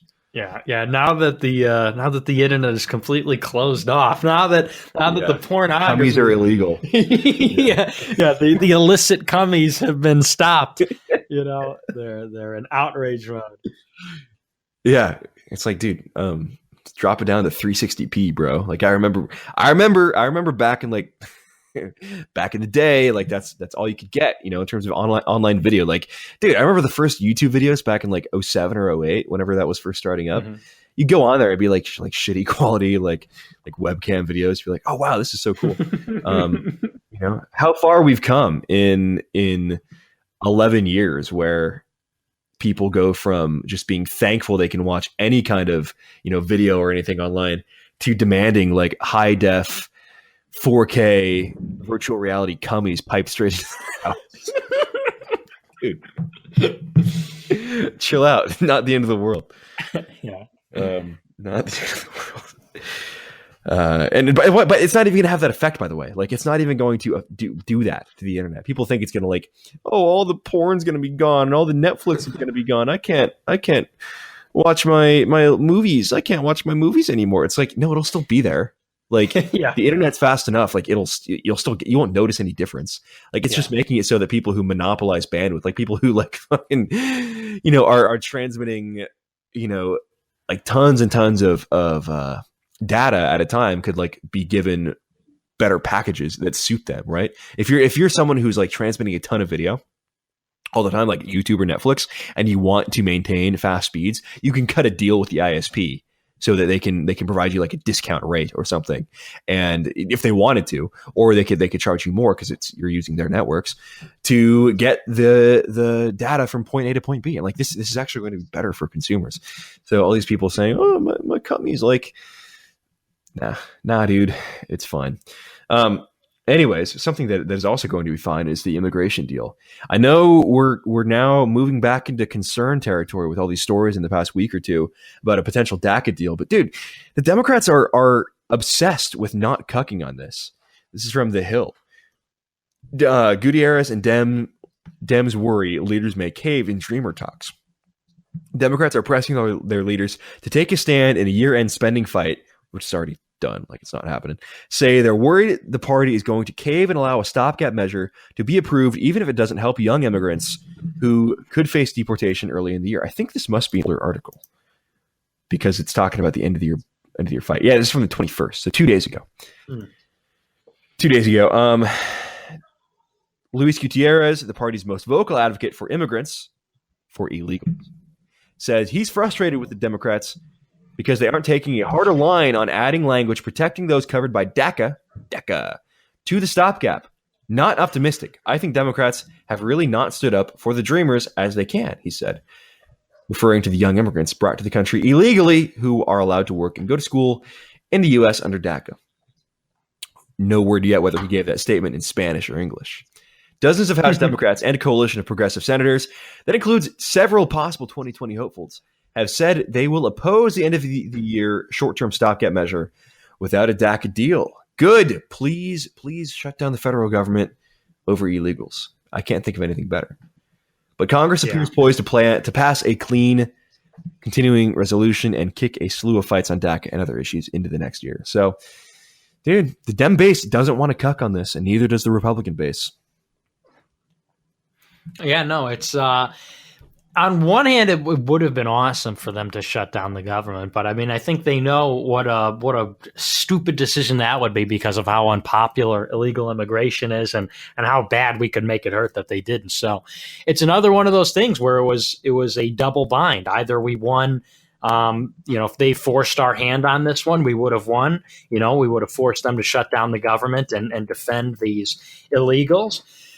Or, we got our clean end of the year spending bill and allowed the government to stay open and no government shutdown. So I think it's just symptomatic, or not symptomatic, but it's just another one of these double binds. It's another great deal by the president. So good. I mean, let them defend the DACA recipients. Let them defend illegals at the expense of their own party. Let them collapse trying to defend this hard ideological objective, because that's really where the Democratic Party is heading, is this purity spiral that's going on, and it's not going on within the institution, by the way. Since Tom Perez got in, I mean, that the Democratic Party mechanism is not going loopy like this. But let the left, like the writ large, the entire establishment, let them just burn it all to the ground, trying to protect illegals. I think that's the direction they're going in, and we got to thank them for it. Yeah. No, I mean that is a great way to frame this for the left. I mean, if they frame this as shutting down the U.S. government about illegal aliens, dude, at least when the Republicans were trying to do the government shutdowns, it was about like Obamacare and like high taxes and stuff and like actual issues that impact Americans. Like illegals, they're not paying any fucking tax, dude. They're working for cash.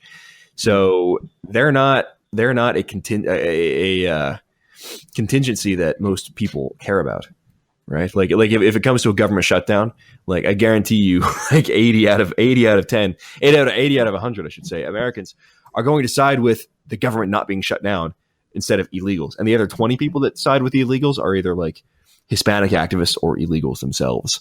This would be massively unpopular, and a great way a great framing win for the right, because every argument the Democrats and leftists used against the government shutdowns in the past was saying, oh, you're hurting middle-class workers. Oh, you're hurting people who need services. Guess what? We're going to throw those right fucking back at you. Except when you're doing the shutdown, it's on behalf of illegals. This is like literally, dude, power play. Trump takes everybody who advocates a government shutdown or who participates in this government shutdown, throws him in jail for treason. I like that. Declares a coup. Yeah. Really leading from the front. Chad power grab versus the virgin diplomat.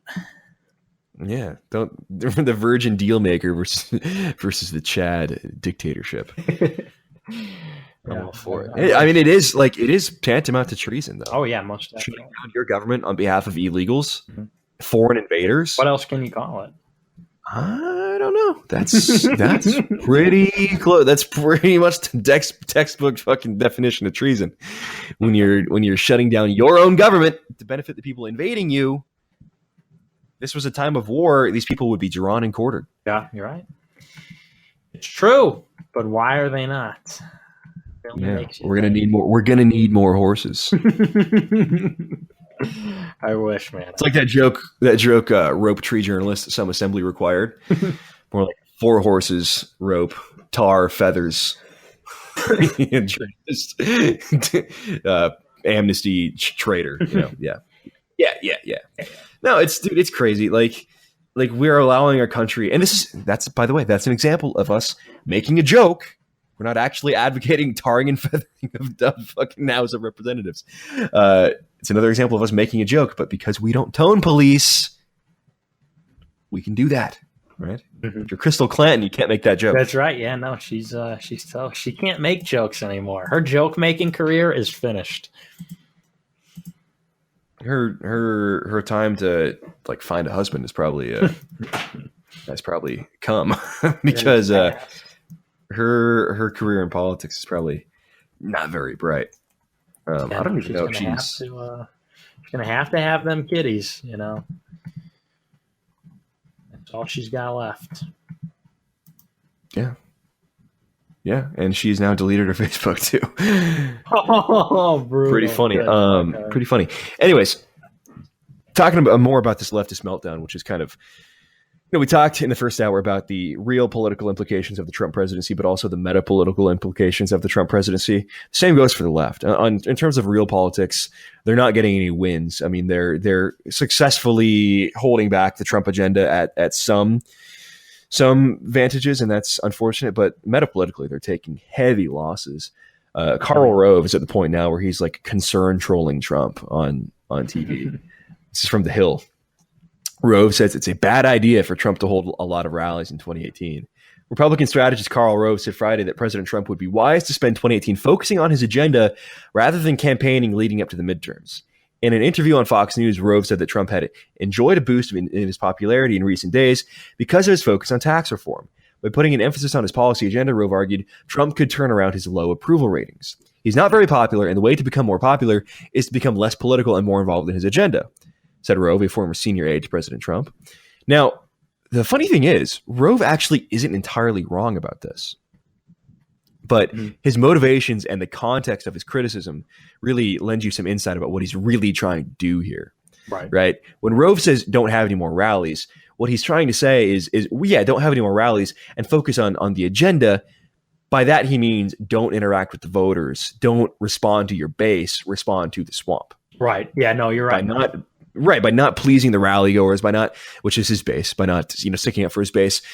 They want him to get mired down in some more neocon, Republican, Cato, Center for Growth wish list type of deals.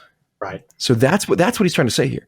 I agree with Rove's words that we should be focusing on the agenda, like we talked about earlier. Focus on the immigration agenda. Focus on the foreign policy agenda. Focus on these big issues. Focus on bringing jobs back. Do that for sure. And if you have to cut the number of rallies you do, I think that's a worthwhile trade-off. But don't stop paying attention to the base. Don't neglect the base.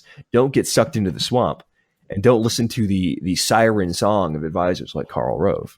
Yeah, no, hard to agree on that one. It's true. I mean, that's what they've tried to get him to do from the start. All of that concern trolling about, the rallies, even the tweeting. I think the criticisms about Twitter are in a very similar vein, which is, if you start from the premise that the Karl Roves, the Mitt Romneys of the world, the Dick Cheneys of the world, the George Bushes, all these establishment people do not care about the people and are actually hostile to Trump and his interests, when they give these tips, when they give this unsolicited advice, you have to view it within the context, like you said, of the motivation, which is not that Trump succeeds, which is not that we close the borders and get our trade situation set up. It's, like you said, that they cut him off from his direct channel to the voters, whether that's through the rallies, through the Twitter. But those are the two things that Republicans seem to have the biggest issue with, which is that direct connection. They don't want him out there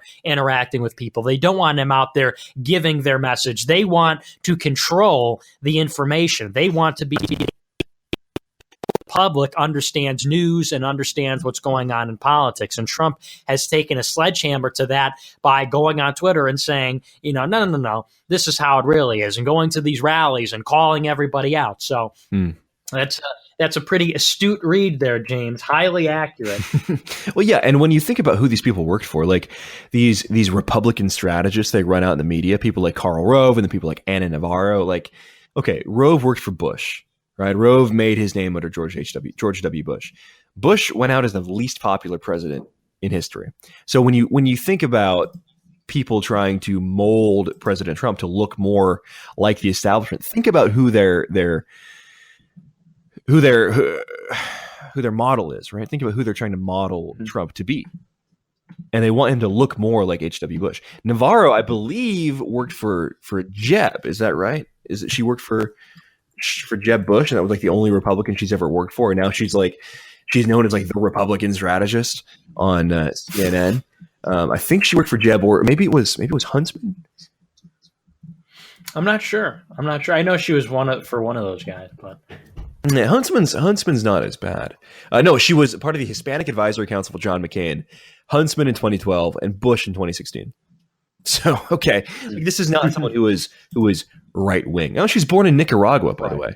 So clown country. We allow these people to come here and then be political commentators. Interesting. Yeah. Anyway, so that's who these people work for. That's who their political worldview is molded around.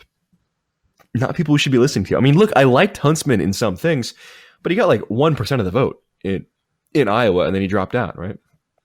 Like 1% in Iowa, like 2% in New Hampshire, then he was gone. Or like, no, he did pretty well in New Hampshire. He got like 5th place, 4th place maybe. And then he was gone. And it's like, okay, this guy was not in touch with the Republican base at all. So big red flag there when you're thinking about who to listen to. Go ahead. You gotta have the context. That's always the thing. But yeah. Another metapolitical blow, dude, the Baltimore Ravens BTFOing the entire narrative about this whole anthem.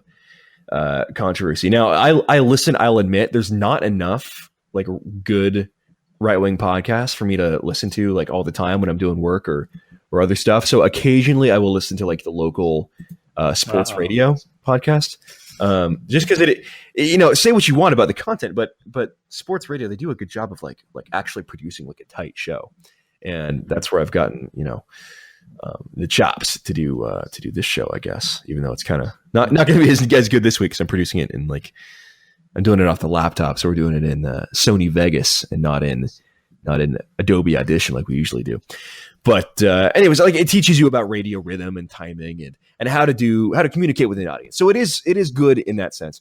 And one of the narratives you hear all the time, especially in Seattle radio here, is that the anthem thing is not affecting sports turnout at all, not affecting the NFL at all, not having any effect. The anthem protests and the thuggish behavior by the players and really the disdain that the players have shown for America and white America and President Trump and all of this, not affecting tickets, turnout, sales, anything, ratings.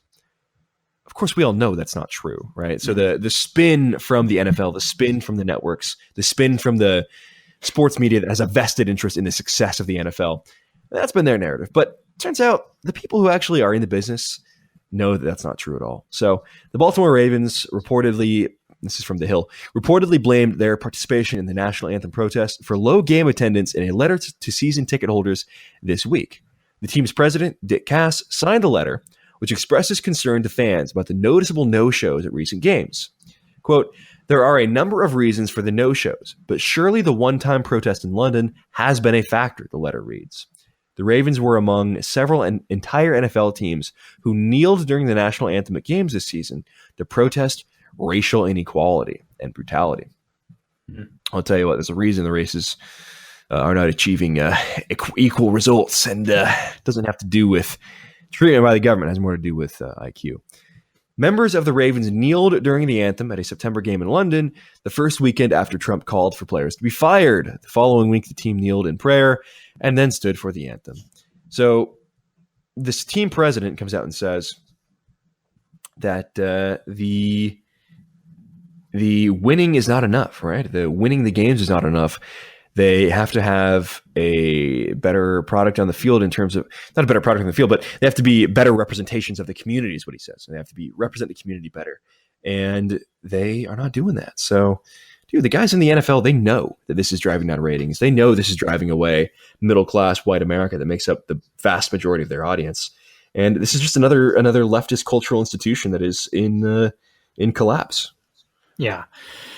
Yeah, and that's, I think, the biggest, that was the biggest thing to look for, was if President Trump was having an effect, and that there has been this concerted effort to be like, no, it's not working. I mean, you see in the stadiums, when at the height of that controversy, the non-attendance, the ratings collapse, and it shows the power of Trump, but it also shows the power of white America.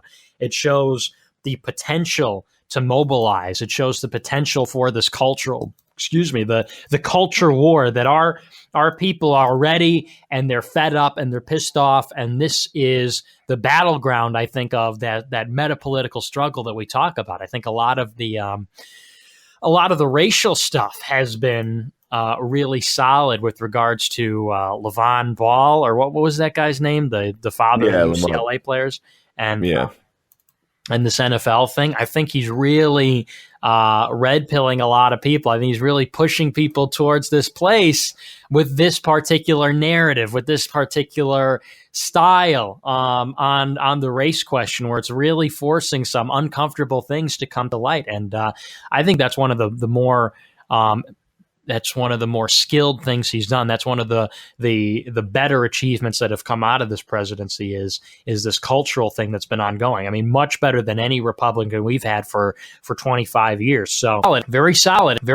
It's having an effect. It's having an effect. We're breaking down all these institutions, from Hollywood to sports to television, academia. It looks like it's all coming down. It's all being delegitimized. It's all losing its credibility. And I think a lot of that owes to Trump and changing this direction and him being such a powerful and an iconic cultural figure. Yeah, absolutely. All right. Well, I think that just about does it for content. So let's move into the mailbag real quick.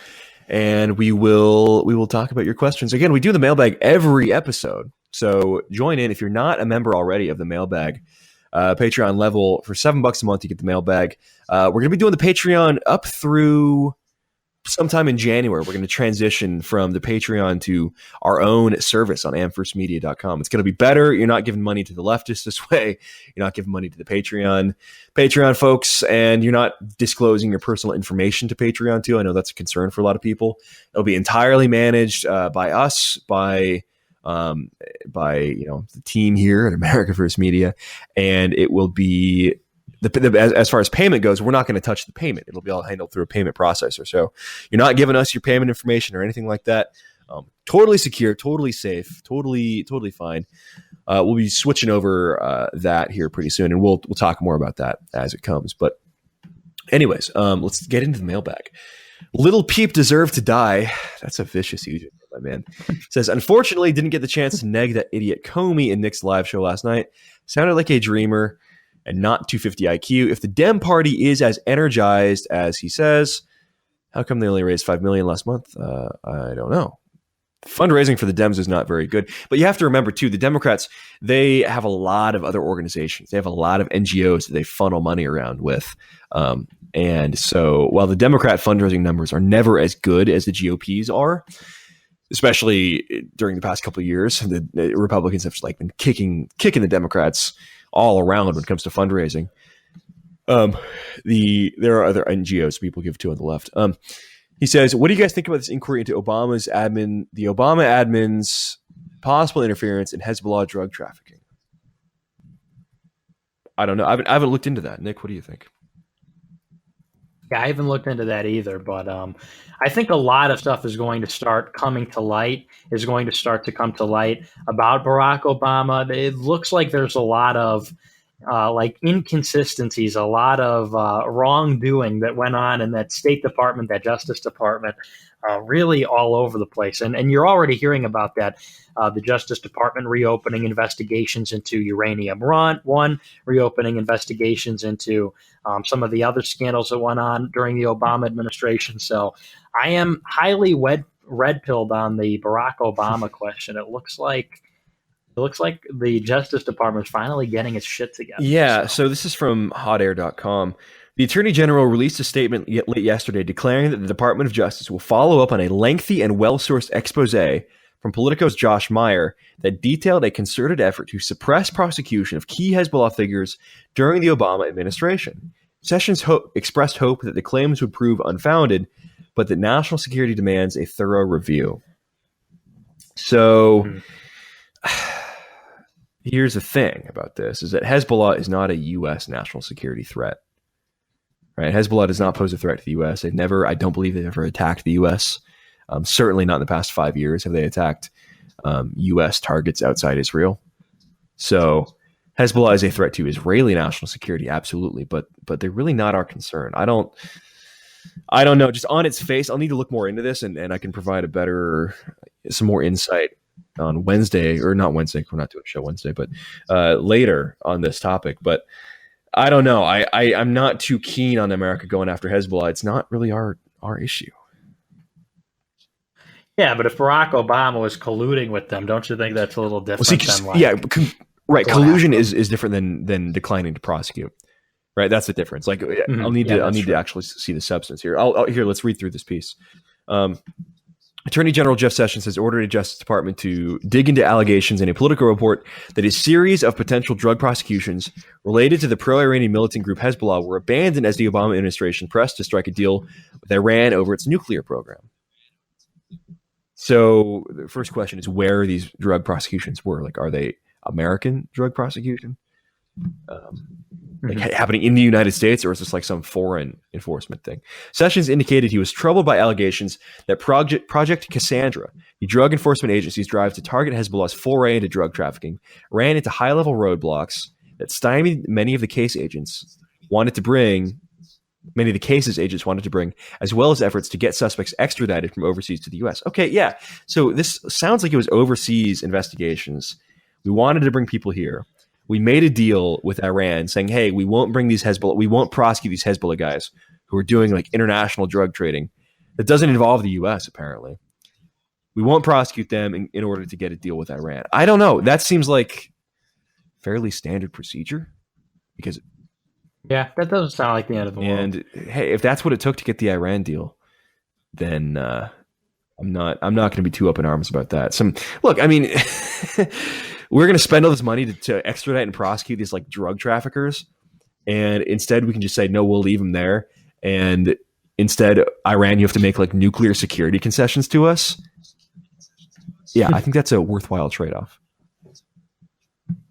Yep, fair enough. So yeah, Jay says, "Will you guys be going to church on Christmas Eve?" I won't. Of course. I'll be going on Christmas Day, or no, I go on Christmas Eve. That's right. I forgot. But yeah, I'll be going. We got to remember the reason for the season, James. It's about our Lord and Savior. I think it's about like pagan like stick burning festivals and weird shirtless chants in the snow. That's really what it's about. Yeah. Just kidding. No, it's not about that. Dan McIntosh says, I'm from Luton in the UK. You've probably heard of it. I was taking a driving test there last week and was the only guy there among dozens of Arabs all wearing hijabs. The town is 54% white, 30% Arab. Yet my friends say there's nothing wrong with that. How do I get them to become woke? Well, you can just show them what is happening, right? Show them what is happening to the culture. In the UK, you can use the specific examples of like Rotherham and these massive sex scandals where young British girls are being groomed by these Pakistani invaders and being taken advantage of, and just show these cultures are not compatible, right? You can show the terrorist attacks that have been plaguing the UK over the past years and just show them that these cultures just simply are not compatible. And while there are nice individuals from these cultures, there certainly are. There are nice people from Pakistan, you have friends who are Pakistani, friends who are from these other places. On a grand scale, 30% Arab, that is not going to be compatible with your culture. Right. It just won't. You'll have a separate culture. And you like your culture. I guarantee even these people who say like, oh, white people have no culture, guarantee you they like white UK culture better than they like Pakistani culture. Yep. Yeah, no, I mean, the way to red pill is exactly just show them what's going on. Everybody sees it. Everybody knows what's happening. It's just a matter of getting people to be aware of why it's happening, getting people to be aware of these things that they have, I think, self-censored and suppressed in themselves.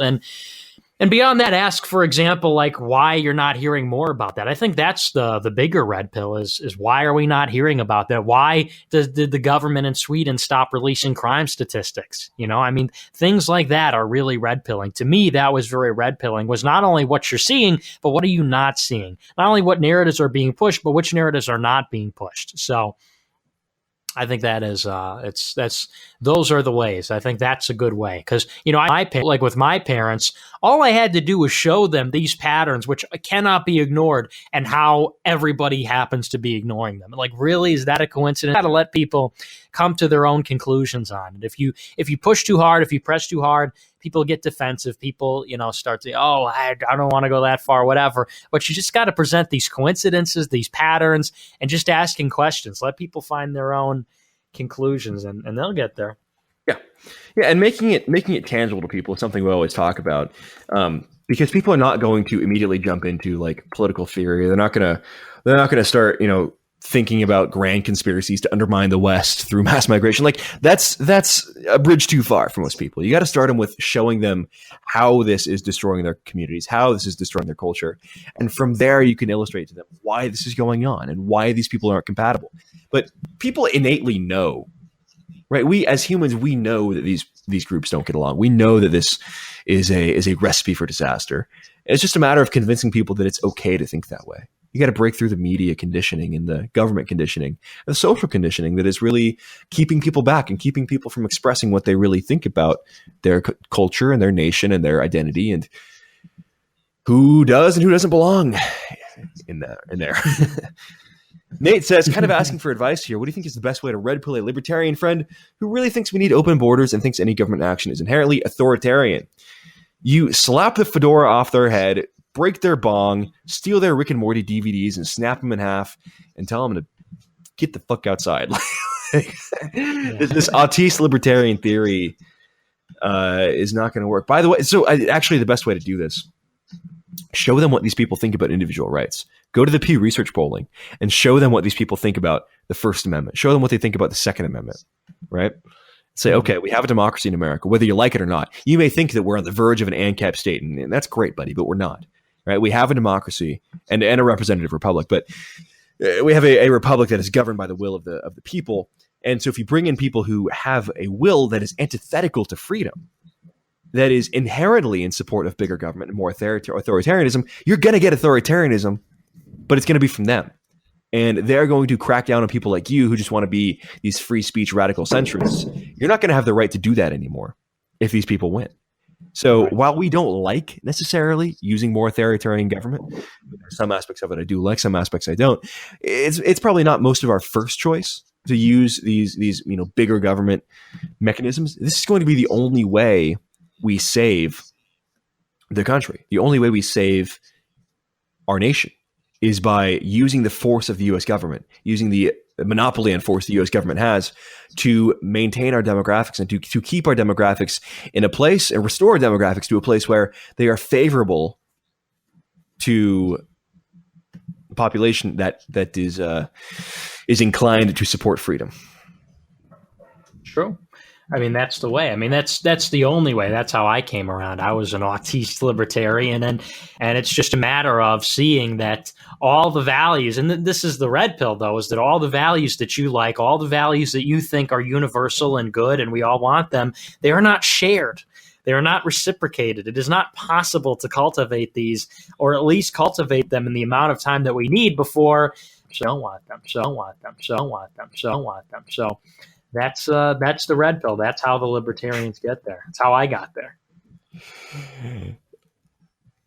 Speaking of getting there, the memes are great. These Turning Point memes. I'm in a Facebook group, and somebody posted, how Turning Point puts out the memes of like their speakers with the quotes on them, and people do the edits. Like one of my favorites is the Tommy Lauren one, where it's like, "Dear leftist snowflakes, like poo poo pee pee, mommy's milkies."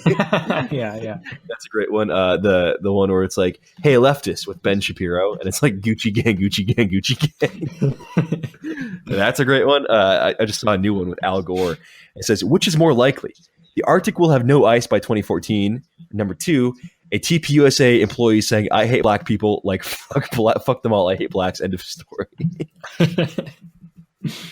Yeah. Vicious. A great happening. One last question here. Gordon says, "My 2 favorite podcasts I listen to right now are Nationalist Review and the Peter Schiff Show. Every time I listen to your show, I get super white pilled on the economy, but then I listen to Peter Schiff and I get mostly black pills, mostly in regards to cryptocurrency. Why is there such a disparity in economic thinking? Do you think it would be good to return to gold and silver as money? If so, can you give an outline of it? If not, do you think fiat currency is more sustainable long-term in a white supermajority as opposed to gold?" So that's a complex question and a very good question. One, I know Peter Schiff is out there saying we're in a massive bubble. He's right. The stock market is bubbled. It's going to crash. Housing values across the country are bubbled. They're going to crash. Like, those 2 things are very real, and you should be preparing yourself accordingly. And be aware that this economic run is not permanent, right? No economic upsurge is sustainable. Bubbles have to burst eventually. And we're getting to the point now where we're almost overdue for one. I think with tax reform, we may have staved that off by a few years, but within the next 4 years, I know I was predicting 2018. I think that prediction may change now with the tax bill being passed. But at the same time, these tax cuts are going to give people the ability now to get into mortgages that they can't afford with their tax cuts sunsetting in a couple of years.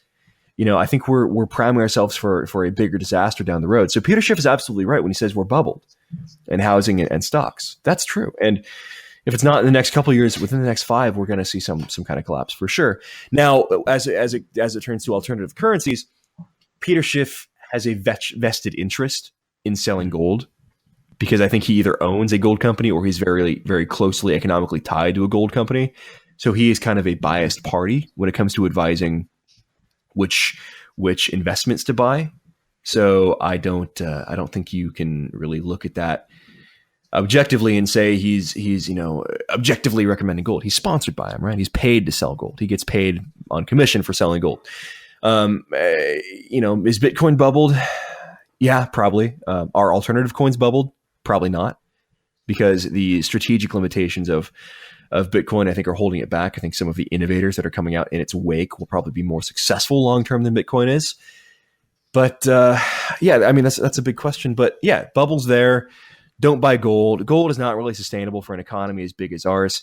I think when you have such a static supply of gold, and you have a populace that is expanding and an economy that is growing and a global economy, it's just too hard to back it with gold. It just doesn't work very well anymore. Now, does the Fed need to be audited? Yes, of course. And we need to audit the Fed and look into the Fed. But I think return to gold and silver based money is too whimsical, right? It's too suspect to demand from like electronic manufacturers and everything. And I think you give them outsized economic power over the country. And by the way, the big banks own massive reserves of gold. And so you'd be essentially privatizing the Federal Reserve because they would control the flow of gold and silver into and out of the market. So yeah, not a good idea. That's a lot there, but what do you think? You need that question again, Nick? Yeah, well, no, I mean, the problem is, and I hope nobody is white-pilled at all about the economy. Everybody should be black-pilled on the economy because the system is broken. The system, and that sounds like a pretty asinine thing to say, but I mean, I talked about this on my show at length this week. But you look at how our fiscal policy is structured, how our monetary policy is structured, and how our trade policy is structured, and nothing about this will create a system that will even survive in 100 years. I mean, you can look at entitlement spending alone, for example, where 120 between 120 and $270 trillion in unfunded liabilities. The entire budget, and probably more than the budget that we have in revenue, will be consumed by mandatory spending in the next 100 years. You look at debt. If debt is set to increase, it's already at $21 trillion. If you can't pay for your entitlement spending, and that's expanding rapidly, the debt will go up. Interest to service the debt will consume half of tax revenue by 2070. And then you look at military and all these other things, and it's unsustainable. Then you look at trade policy, where we have a $700 billion trade imbalance, where people are buying up our currency, our debt, our assets. And when we're paying all that interest, we'll be paying it to our rivals. We'll be paying about 14% of it to China. And you look at the assets and the currency that they're buying, and when they buy the currency, that ensures that they will only continue to buy up more of our debt and our assets. And so you could just look at the entire thing, and it just cannot work. And everybody should be black-pilled because, I mean, this system will collapse if it is not radically transformed in the next century. Now, on cryptocurrency, the problem with Bitcoin in particular is like you said, the technology there is not scalable. The blockchain technology is not scalable. It doesn't allow for microtransactions. The 10-minute transaction time will not be scalable. That will never be able to handle the amount of volume that PayPal will, or Visa will, that any of its competitors will as a currency. So right now it's pretty niche. You can argue that in the future, some of the third generation or second generation crypto technologies or other things might be a good substitute. It's all really in its early stages, so it's premature to tell. But I think that might be a solution as we move forward digitally with currency, as opposed to mono or bimetallic or fiat currencies. You know, that definitely might be the future, but at this point, it's just too early to tell. So black pill on the economy. Too early to tell if it's on crypto. If it is crypto, it won't be Bitcoin. There it is. Yeah. There it is. Yeah, this is like the invention of the automobile, right? You know, you have the Model T first, or what came first, Model A or Model T? I think it was a Model A. You should know. I'm not sure. Yeah, Model A came first. Wait, see, what is a Model A? I said I think the Model A came first, but I'm not sure. No, the Model T came first and then the Model A. So yeah, this is like the Model T gets released. Bitcoin is like the Model T of cryptocurrency. So it comes out and a bunch of people buy it and they love it and it's great. But dude, within 5 years, there's going to be something that's better, faster, more resilient, more reliable, and more valuable ultimately. And that is what we're seeing now with Bitcoin. Like Bitcoin is the first generation of cryptocurrency, just like Model T was the first generation of automobile. And there are going to be things that come out later that are starting to come out now that are much better and much more scalable. That is the problem, like you said, with Bitcoin. Like a 10-minute for like initial confirmation, for full confirmation, like 48 hours. Mm-hmm. Like, dude, you can't build an economy on that. Yeah, well, it doesn't work. And the transaction fees, I mean, that's what's going to kill you right now is volume relative to how many people are participating in the verification. People can pick and choose which transactions they will hash, which transactions they will verify, and therefore you're going to have to pay these exorbitant transaction fees to even get the minimum, which is 10 minutes, and the minimum is too high. So like you said, without a juicy transaction fee, you could be waiting 48 hours. The blockchain is the past. The Tangle is the future. So, but we'll see. Yeah, I mean, when it comes to talking about this, I think it's important to be like transparent about what the portfolio is. And right now, most of my holding is, in fact, I think all my cryptocurrency holding now is Litecoin. So I sold out of Bitcoin right before the crash, and I know Litecoin went down by like 30% over the past couple of days. But I think the Litecoin technology, just of the things that are commonly traded right now, is more promising.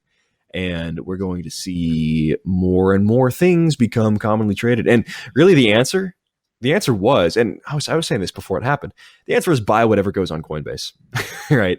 Buy it somewhere else and then sell it back on Coinbase because you can, or sell it somewhere else where there's fewer fees. But there are so many normies now who are just in Coinbase who are just like, oh, I just want to buy crypto. And they're going to buy whatever gets added there. Buy it the minute it gets launched, sell it 4 hours later, make 600% profit, and call it a day.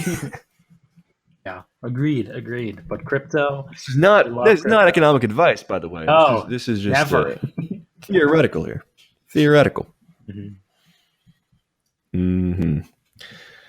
All right. Well, that about does it for us this week. Thanks everybody for your support.